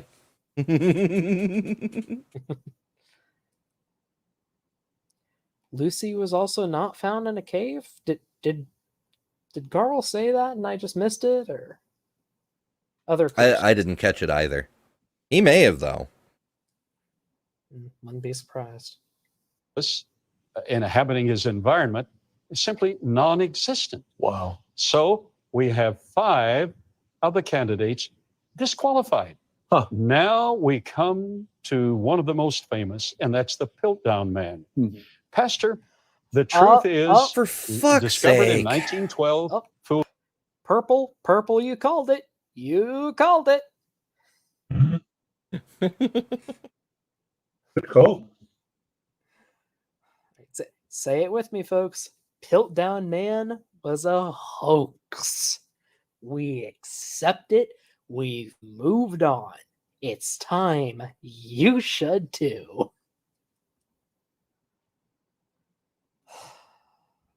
Fooled many of the greatest minds. And then in the 1950s, they looked closer. Their microscopes were better. They found that the teeth had been filed down, the jaw had been stained, and it was an ape's jaw and a human cranium. Wow. And that's all they found. You see, of these figurines, all that was found of this was nothing but a suggestion. Only a tooth was found, there. a skull cap, and a jaw, and yet they turned out to be a... Sorry, nothing but a suggestion for Homo habilis? We have skeletons of Homo habilis. Yeah, but we're playing pretend up in here. I mean, did you not see the freaking wall of flood proof? And not just skeletons of Homo. He's sort of trying to lump in everything with conspiracy theories. So he's trying to basically go, oh well, there were these conspiracies, so Homo habilis is a conspiracy as well. You know, like there were these hoaxes, so Homo habilis is a hoax as well, kind of thing. That's essentially what he's doing. He's conflating the two. Right. I get the feeling that, like, because most creationists don't try to claim that Homo habilis was a ape, right? They just say, hey, that was a human ancestor, but the other ones weren't, kind of thing, right? It varies. I mean, once you start getting once you get into the homos, most of the creationists are like, no, these are all modern humans. Right, exactly. So the one that I've heard, I think from Donnie, is, oh, they were an offshoot of humans, but they were still humans, kind of thing. A degenerated offshoot. Right, that exactly.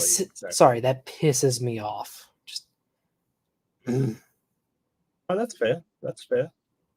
But yeah, that's what they say. But obviously, he's one of the ilk that don't accept that Homo habilis was at least a Homo species, right? That the same genus as us. So he's got to somehow make it that it's a hoax, you know. yeah, just Someone buried tools with a ape and human fossil combined, and so the best Yeah. way to do that is point to actual hoaxes and go, well, look at all these hoaxes. This one was obviously a hoax as well. Yeah, we can't trust anything these evolutionists say. Now let me tell you more about my fake footprints. Yeah. Oh, okay. So there's another quote unquote hoax that I'm curious if he's going to bring up.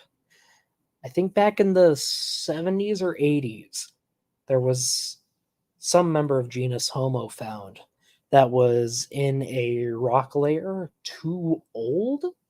Like it shouldn't have been there.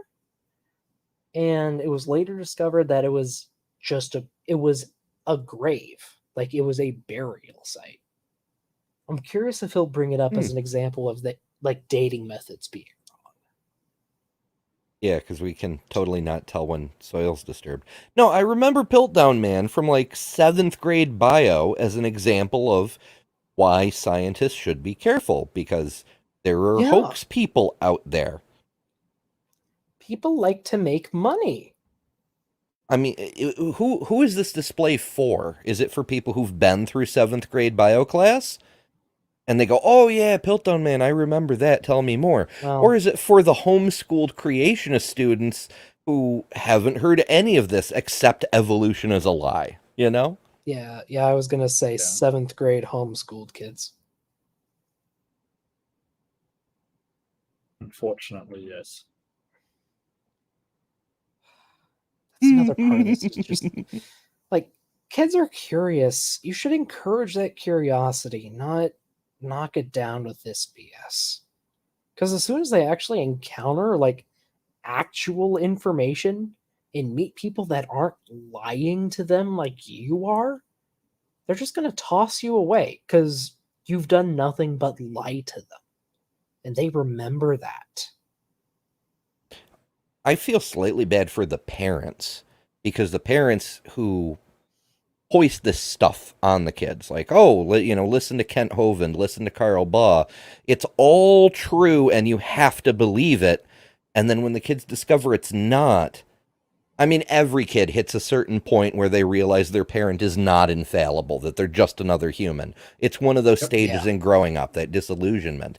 But there's a difference between realizing your parent has the capability of being wrong and your parent has been deliberately lying to you your entire life. Little difference. Yeah. Well, like most shysters and conmen, they don't think long term. So, there's a lot of sort of con men out there. They don't think, well, if I lie to everybody, that they're going to catch wind of it, and I won't have any people to swindle left. They only think short term, and a lot of these sort of people are like that.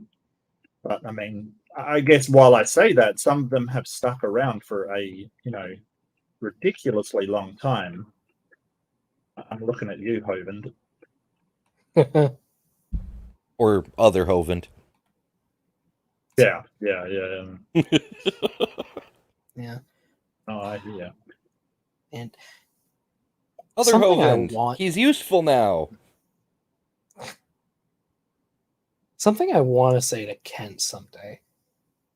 You are just Ken Ham and Kenneth Copeland, but with half the charisma and even worse at getting away with shit.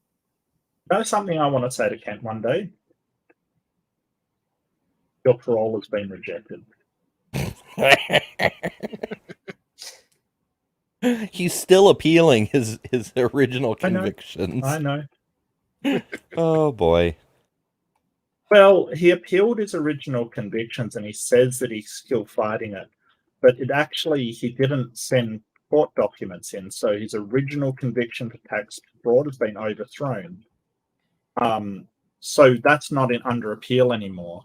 What he is appealing is his domestic violence charges that he was found guilty of. So he's appealing that one, saying that it's a big conspiracy and the man's trying to, shut him up, kind of thing.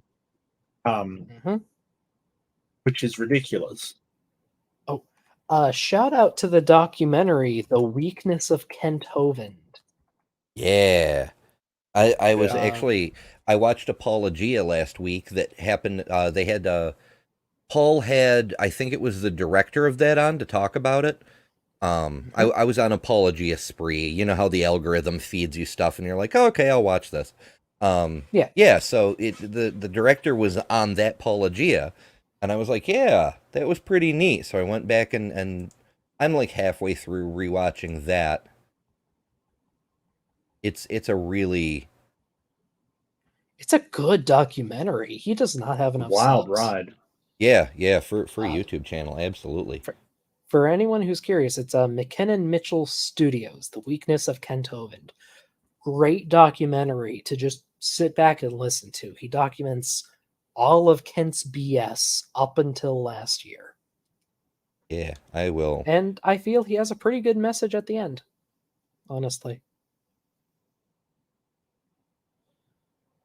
Place the linkies. Yeah, I'll do it too. Go check this out when the stream's over, folks. It's worth the watch. Oh, I'm having he came out with another. There we go. He came out with another documentary recently that I have to finish. I think it's about a schizophrenia patient who got the death penalty. Oof. Yeah.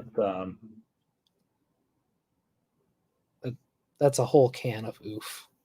Yeah, just for the record, I'm against the death penalty in general anyway. For anybody. I much rather do rehabilitation. He's coming out with a documentary about Kenneth Copeland.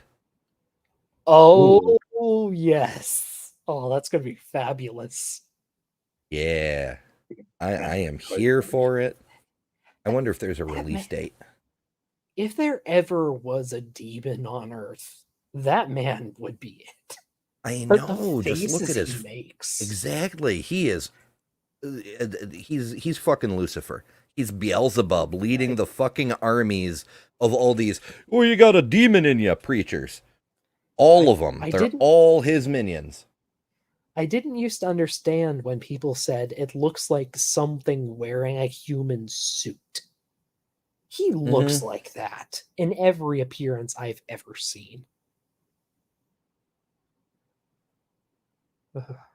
Don't do prosperity gospel, kids. A total forgery. So a forgery, poor Piltdown Man is crossed out. Is crossed out. But again, still used in the textbooks. Still used in the textbooks in the lineage and descent of man. That's unbelievable. And wait, the lineage yes, of the descent as in you of should man? not believe that because it is not still used in the textbooks. But I'm sorry, also he just said it's in the descent of man. Pretty sure Darwin was dead by the time Piltdown Man happened. Very. Oh, Jesus, your lies are horrific. Unfair, unjust, and an absolute tragedy. But wait, there's more. There is more. So we've come to the end of the long line of human ancestry. We've X'd out almost all of them. We have 3 left. We have 3 left. Tell me about almost these all of these them. are 3 of my favorite. Oh no, we have his favorites now. Oh no. Yes. Goody. Yeah, I mean, there's a whole lot of things that aren't in the human line of ancestry. You know, butterflies and strawberries. Well, in fairness, modern strawberries, humans played a role in with the whole selective breeding business, like we like to do with our favorite noms. Oh, yay.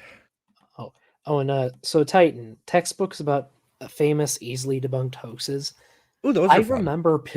I remember Piltdown Man being in a textbook I had in high school biology as a warning to not get too excited with your hypotheses and to analyze the evidence from an objective state of mind.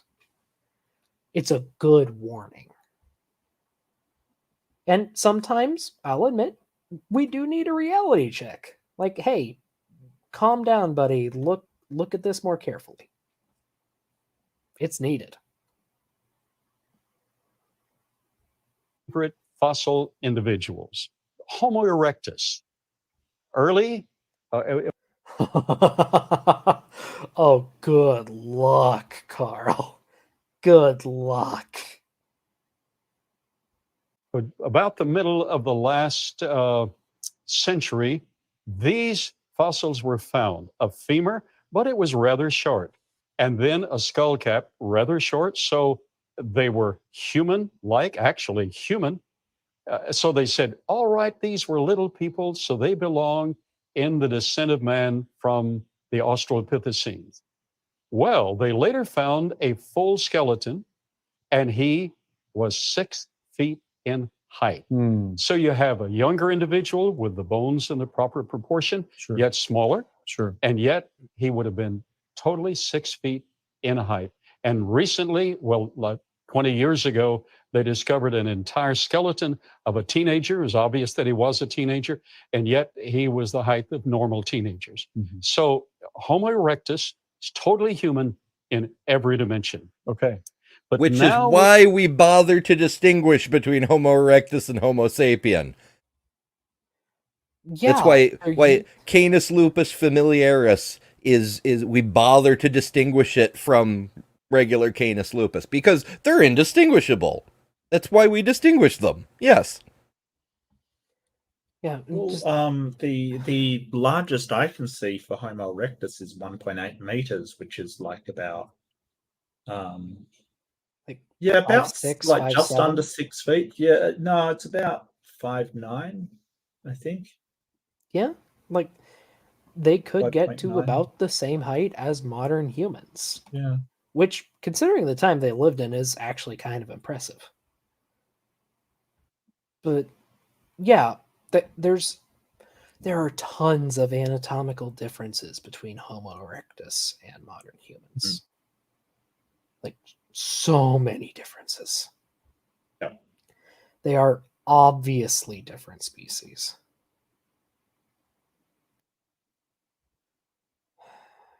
Sorry, Carl. You're just wrong. I'm not sorry. we He's just come to Neanderthal man. Our cranial capacity is 1,350 cc's. Lucy, 400 cc's. So humans have a much greater Much greater capacity. capacity. But are we the best Some that's humans. ever been? Well, Yeah, it's a variable trait, usually varying just depending on the size of the person's head. You know, I kind of want to bring back phrenology and measure the dimensions of creationists' heads versus, normal people's heads. And see, if there's a difference in cranial capacity. Just don't let the racists get in on it. Yeah. Anthropology has a dark past, and I'm glad we're past it.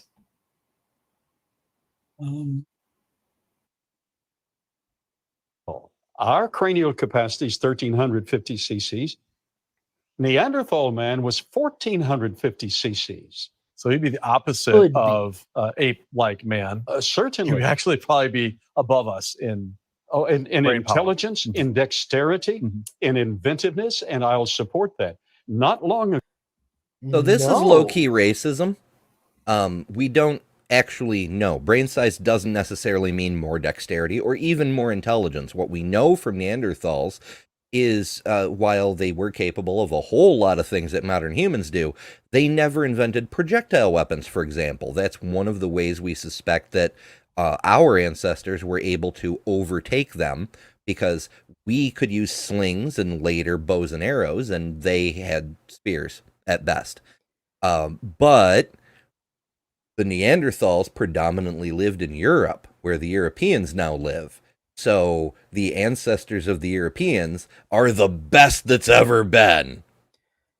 Well, I mean, modern Homo sapiens is from Africa, even if Europeans do typically have some intermingling with Neanderthal DNA. I mean, the Neanderthals are originally from Africa too. They diverged and shit, but I'm not sure. I don't remember if that is true or if they are Homo erectus that evolved in Europe. it's possible that they diverged from a predecessor in Europe, but ultimately they're from Africa. So they evolved in Europe, like Eurasia. It may have also been just demeanor as well, is the reason why we sort of overtook them. Because even though, I mean, you can sort of say, well, brain capacity equals sort of intelligence. That's not necessarily the case. It also depends on the complexity of the brain as well. But they may have just been like sort of, I think their contemporaries were sort of, we might have just been more aggressive than they were. There's a lot of animals that are successful because they are more aggressive, like honey badger, for instance. So that's a part of it. Also, though, and shout out to Guts at Gibbon, did a fabulous video on this. We recently figured out that Homo sapiens has a mutation in its DNA that causes substantially more neurons to develop in the frontal lobe. So that would have given modern Homo sapiens an edge in just understanding of emotions, comprehending knowledge of the world around them, forming bonds, curiosity, inventiveness. A lot of those kinds of things. It would have given them an edge over other Homo species. And that might be one of the biggest parts. So even though, and we know from sequencing Neanderthal DNA that they did not have this mutation. So going by modern standards, even though they had larger brains, we would see them as having lower intelligence. Right, and I think at the end of the day, you can kind of just say, well, big brain case doesn't equal better survivor. That's not, like, just because their brains were bigger doesn't mean that they were better adapted to their environment versus Homo sapiens. Like that isn't the case. Mm-hmm. Yeah, I mean, brain case only tells us so much. Like, if you examine, assuming the brain filled the case in the same way our brains fill our jars, the extended region tends more towards the motor cortex, possibly the vision center, and that's even assuming they're wired the same way our brains are wired. Right. That may be where Carl's getting the dexterity thing. They could have had much better vision. They could have had, a much better muscle memory. Who the fuck knows? But they could have had worse vision and better smell, for instance. That is possible. Yeah. I know there are differences. I don't remember what the differences are. At least going by what we have preserved of the brain cases. But to Titan, I don't know if we know the date of the mutation. I'm not sure if that can be tracked, but it is not found in Homo neanderthalensis. So it appears to be unique to Homo sapiens. So far, we need more data. We can track mutations, sort of. Because, as you know, DNA degrades after a period of time. But what we can do is the wider and wider and wider studies, the more complete genome sequences we gather, it enables us to track backwards. There's studies ongoing right now trying to determine how many generations back Homo sapiens goes before it's definitively something else. They want to try to put a line on there, at least in a range. And right now they're at around 250,000 generations, which puts us in that, 6-7 million years range, etc. But yeah, we need more data. Also, I think I found the video. Mind if I post, or I'll post it in the private chat, Ember, if you want to share it. Another great video y'all can go watch after this stream is over. We should put together a playlist for post-stream goodies. Treasure chest, if you will. Yes. That does sound like a good idea. But, I do apologize. I've got to take off. I've got something come up, but yeah, thanks for having me on. It's so much fun. Yeah, and I wish I could hang around for longer, but I've got something to do that I promised I would do. So it's been almost 4 hours. Thanks for joining us. Yeah, no problem. And thanks to everyone in the chat for tuning in. Don't forget to like and subscribe. Give the Doc Dino some love. And yeah, thank you so much, everybody. Have a great night or day or whatever it is over there. Yeah, catch you later, Mark. Feel free to go check out Mark's channel too, folks. Yeah, Mark Reed Atheism. Let's see. At least on my channel, if anyone wants to join us for the last 3 minutes, feel free. This is a theater, so we welcome more people in the seats. I can continue to do a bad British accent, but I think I'm just gonna play the video. Very well. Chip. Long ago, I gave a lecture on Neanderthals showing that Neanderthals are credited with the first guilds for making things for the men, shops for... Sorry. No. Did he say gills? He said gills. What the fuck? What? Yeah, what?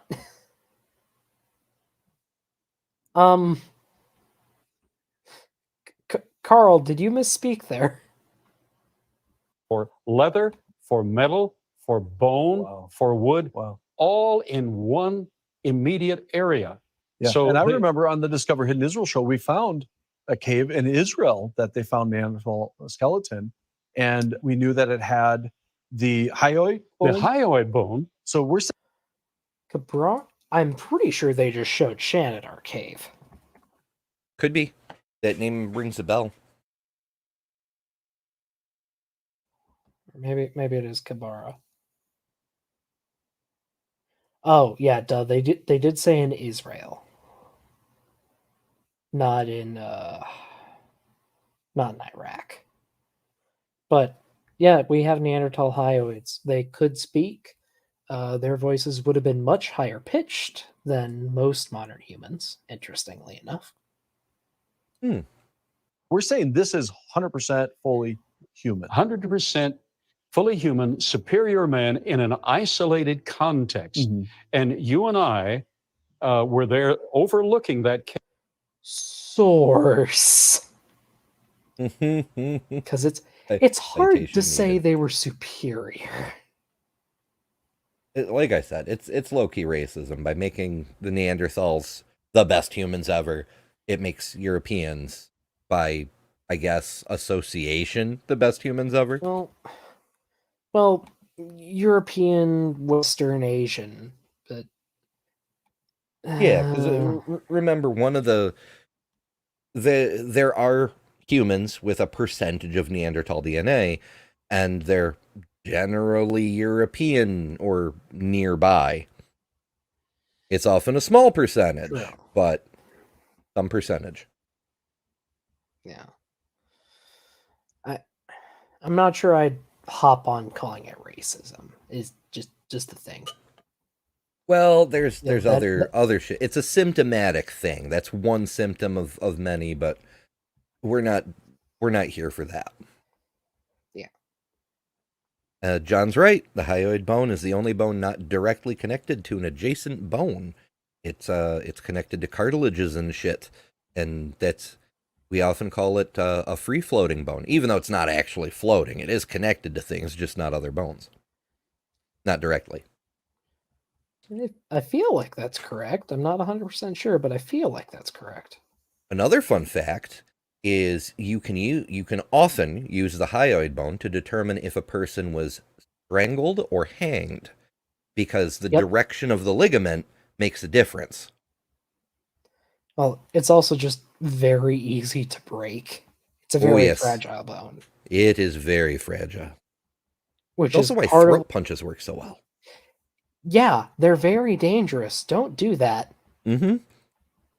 That's a great way to go from an assault charge to a murder charge. Cave near Haifa, Israel. Right. And so living in a cave, maybe just because out of necessity, it's a quick, easy fix because of whatever is going on in the world. You have shelter, and that's the first thing you're going to look for if you're out in the wilderness. I mean, caves are just good shelters, generally. Yeah. I mean, as I frequently say, we still live in caves. We build artificial ones because it's a great place to keep our stuff. But like they're temperature controlled. They're like very, very consistent temperature. Like just they're lovely places.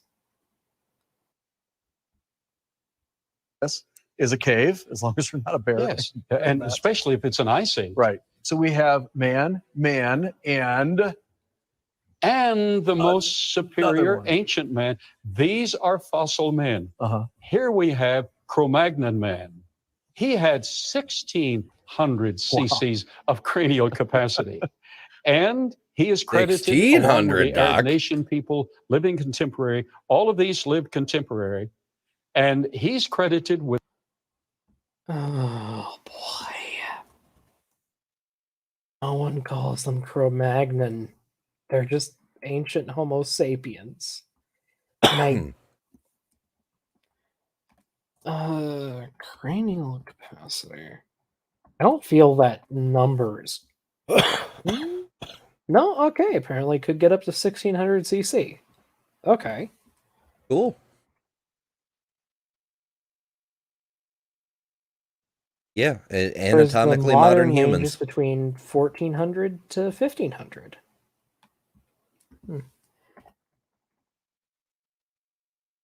So, we'll say quickly that doesn't seem to have much bearing on intelligence.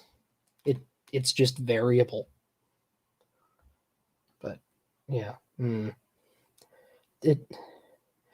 this is a bit more dodgy, I will say.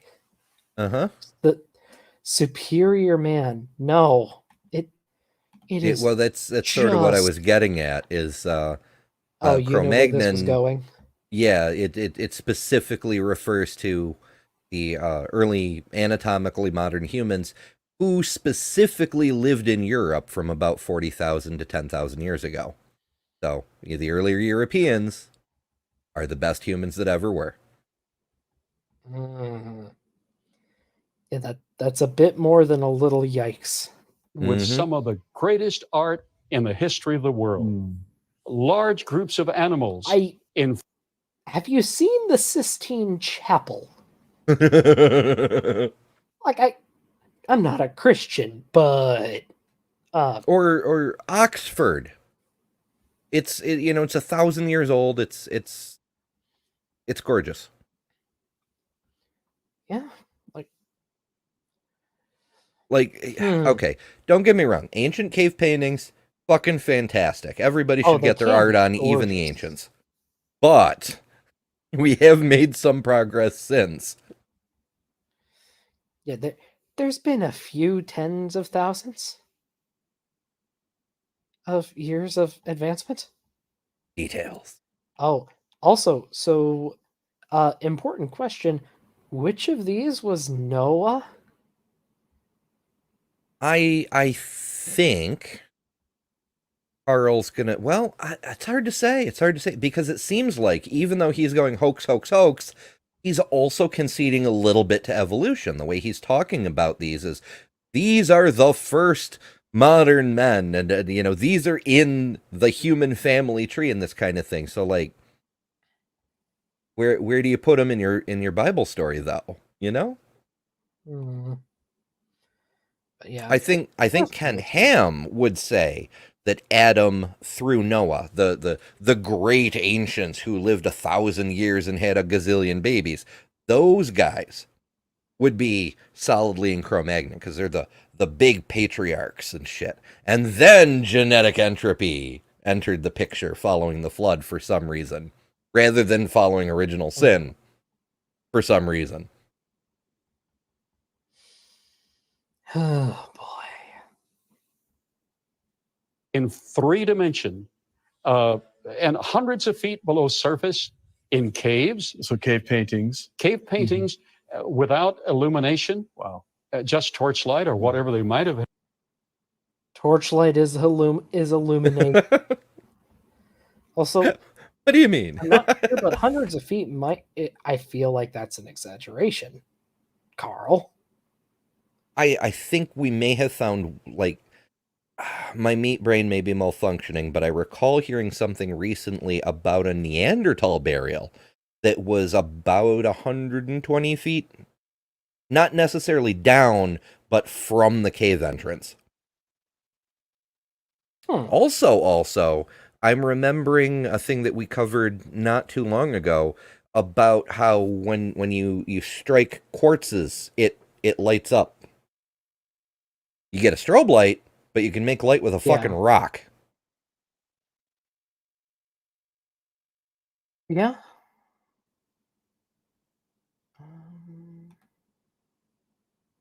That'd be a fun way to go spelunking.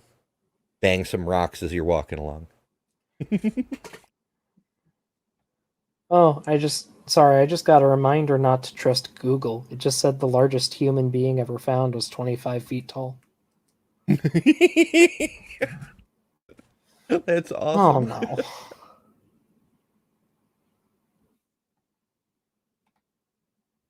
Have had. And so we have different sizes of humans, tall, short, barrel chested and all of that. But we have evidence of men. But you're still seeing this in the textbooks as ape to human. So I've been asked why. Mm-hmm. Why would well-intentioned scholars, intelligent people, why would they fabricate this? They have such confidence. So I just looked that up. And it says, I'm just going to read the paragraph. The largest human skeleton ever found was 25.5 feet long, 10 feet wide, and 5 feet deep. The skeleton was discovered in 1613 in France. You know, that period when France was forging all kinds of shit, including the Shroud of Turin. 18 feet underground in a field called the Giant's Field. The skeleton was believed to belong to Hetubocus, a legendary giant king and king of the Teutons. However, many anatomists think the remains may have belonged to one of Hannibal's elephants. Oh. They found a fucking elephant skeleton, and they're like, oh, clearly this is an ancient human, because there's no elephants in France. That's 20 amazing. feet underground. I could believe that's a mammoth too. Maybe. It's true. That even if these are disqualified, something will be found. Some fossil will be discovered to take its place to demonstrate that evolution is true. But unfortunately, every few months, a new fossil, Chedensis, a new fossil comes up, appears in the fossil record. So that's the newest evidence, the link between Australia. Sorry, was that Sahelanthropus chedensis, sir? I only caught Chedensis. Yeah, that's the only Homo, not Homo. That's the only possible human ancestor I can think of that he means by that. You can pronounce that? I am impressed, Doc.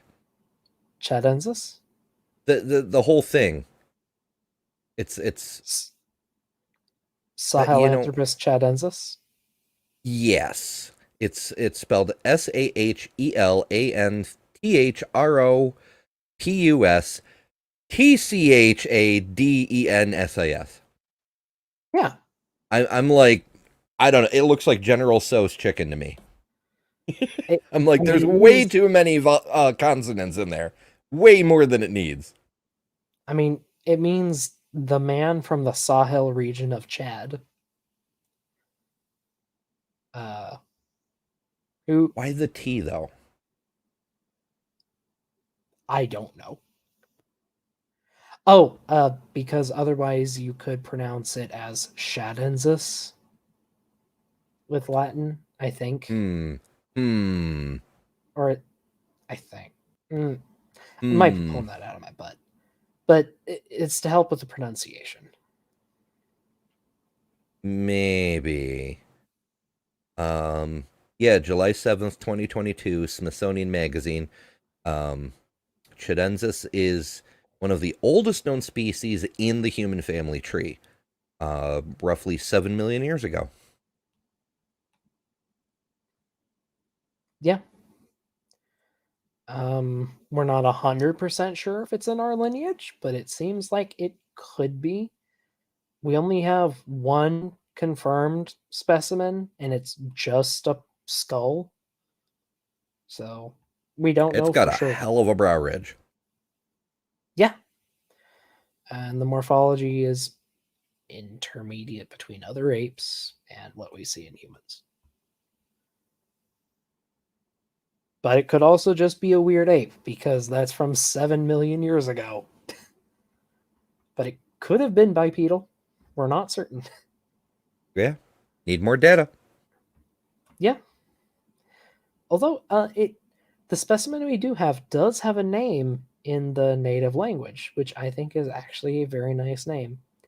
It is Tomai, which you could roughly translate as hope for the future. And I think there's something rather beautiful about having a possibly human ancestor named that. Sweet. Yeah. Australopithecines in human. A few months later, on the third page, there's an admission that he wasn't quite what we assumed him to be. So we're back to scratch. There's only one book, one manual that can be trusted in all detail for the origin of man.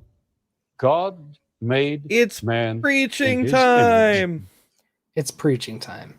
Yeah. So to Titan, it's complicated. But when you go back that far, it could just be a weird ape. It could be a human ancestor.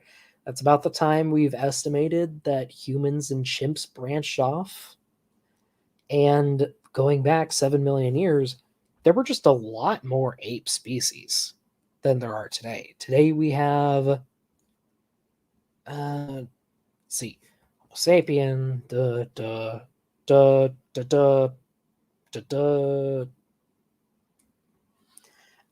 I think there's less than 10. I don't know. Some people want to split orangutans into 3 species. Some don't. But yeah, it's complicated. Oh, it was a joke anyway. Yeah.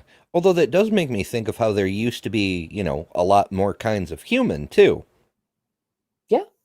Like there were at least 3, maybe more, human-ish critters running around at the same time at some points. We only venture a guess as to why that's reduced. Possibly our ancestors outcomputed them. Possibly they all interbred into a single humanity. Possibly, whatever. Possibly both. Yeah. But the fact that there was a wider diversity among many other species prior to the coming of Homo sapiens makes me wonder. There are fewer ape species extant today. There are fewer elephant species. All the mammoths are gone. Most of the great cats in North America, etc., etc., etc. Not everything's wiped out, obviously. There's still bears, there's still moose, but there's a lot of shit that's gone. So one of the biggest reasons for that is starting about 3 to 4 million years ago, Earth entered a period of instability, like climate instability. and like temperatures just started globally fluctuating up and down many degrees. That's just disrespectful. Well, constantly. Like if you look at a temperature graph of the last 2.5 million years.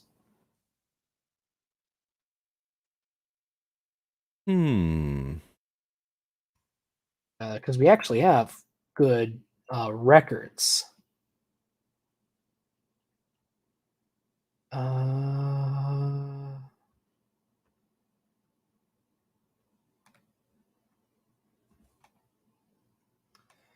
Yep.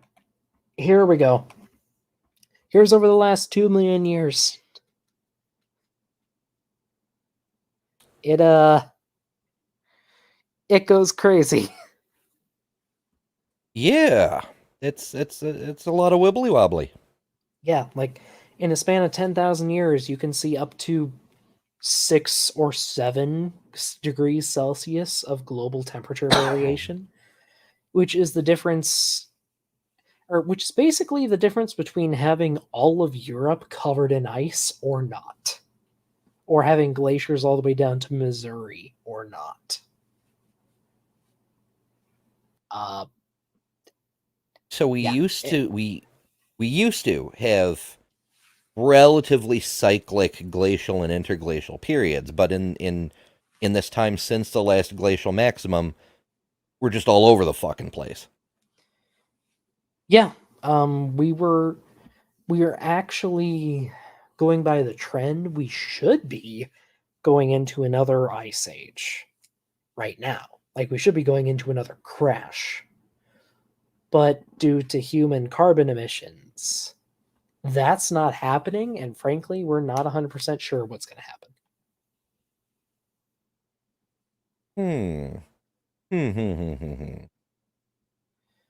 But yeah, and these temperature records are corroborated by both air bubbles trapped in Antarctica and deep sea ice core samples, deep sea sediment core samples. All kinds of records. You can even find it in caves. Caves provide an excellent record of the outside temperature. Yeah, it all comes together to show this.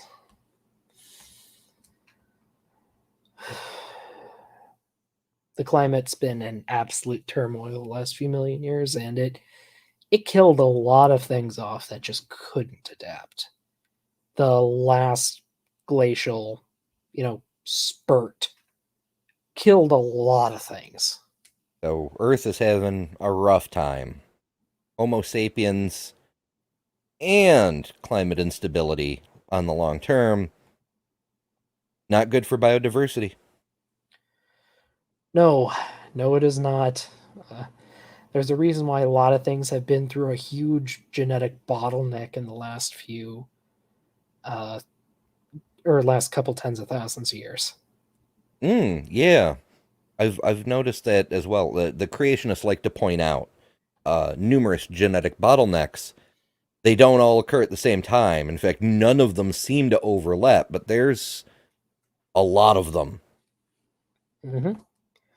I think it's most large mammal species have have basically a mitochondrial Eve within the last 100,000 years, partially because of this. Troubling. Earth is a complicated system, and it is not kind to life. Almost like it wasn't designed for it or something. Yeah. On day 6. Oh, wow. We had 2 seconds left. On day 6, that was an important message on day 6. Yeah. Well, we have finished the Baugh saga. Yay!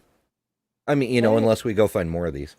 That's the 4-part for his museum, but he did do other shows with Jim, like that Israel one that they mentioned. True. Yeah. But who yeah, knows? it's I'm sure we'll find definitely something time. fun for next week. Yeah, time for a change of flavor. We may come back to Carl another time, but 3 weeks in a row is a bit much. Yeah, just I don't know what box to put him in because he's obviously dishonest, but he feels just heavily deluded to me, like not just dishonest. Like, well, I mean, he's been at this a long time. He may have started to buy into his own bullshit. You know what'll be good for him? True. Thoughts and bears. I see. Yes. Well, do you have any final thoughts, Ember, or any upcoming projects or anything you'd like to share? Oh my goodness, I always have so much upcoming stuff. Live show tomorrow. The big exciting show with all the little news stories and high energy, and then an after show with open mic. It'll be a fun time. I try to make them as fun as possible. Wednesday, Joe Ensley, Gospelogen, is stopping by for a chat. It's going to be interesting because while I have a very strong urge to put him through the ringer like atheists tend to do when they talk to theists, the reason I'm having him on is because he was on Peter's channel a week or two ago, and I had so many questions, but there was so much confrontationalism. Nothing was getting answered by either side. And Joe mentioned that he comes on atheist shows because there's things he doesn't understand about the atheist view that he wants answers to. So we're going to try to have a nice chat and just answer each other's questions so we can understand better. Should be a nice time. It'll be interesting, if nothing else. And possibly Sounds like Mark's thing. Maybe after that, depending on when Mark puts it. We'll see how that goes. And I'm still working on my Shroud of Turin project. It's taking a lot longer than I expected because, as I mentioned at the start of the show, there are lots of very deep rabbit holes that are there's a lot more to them than I anticipated. But it should be a really cool project when it's finished. Assuming I get to finish it, we'll see how it goes. Because I have no idea what the hell's going to happen in my life tomorrow, let alone a week from now. So, Fair. Yeah. For my part, meanwhile, I'm currently working on another Dino Bite. Got Yee. the script pretty much nailed down. I'll try to do the recording tomorrow and hopefully get it done within the next day or two. So I'll actually have another video soon, hopefully. This one's on a bit of a bigger topic than last time, we'll say. That's a euphemism for the size of the critter you're addressing. I mean, could be. People are free to draw their own conclusions. For now, though, I have work in the morning. Yeah. We put Carl to bed. It's probably time to put us to bed too. Well, thank you for joining us, everybody. Thank you once again, Ember and Mark, for joining me today. Of course. See you next week for the next Creation Science Theater. Ta-da!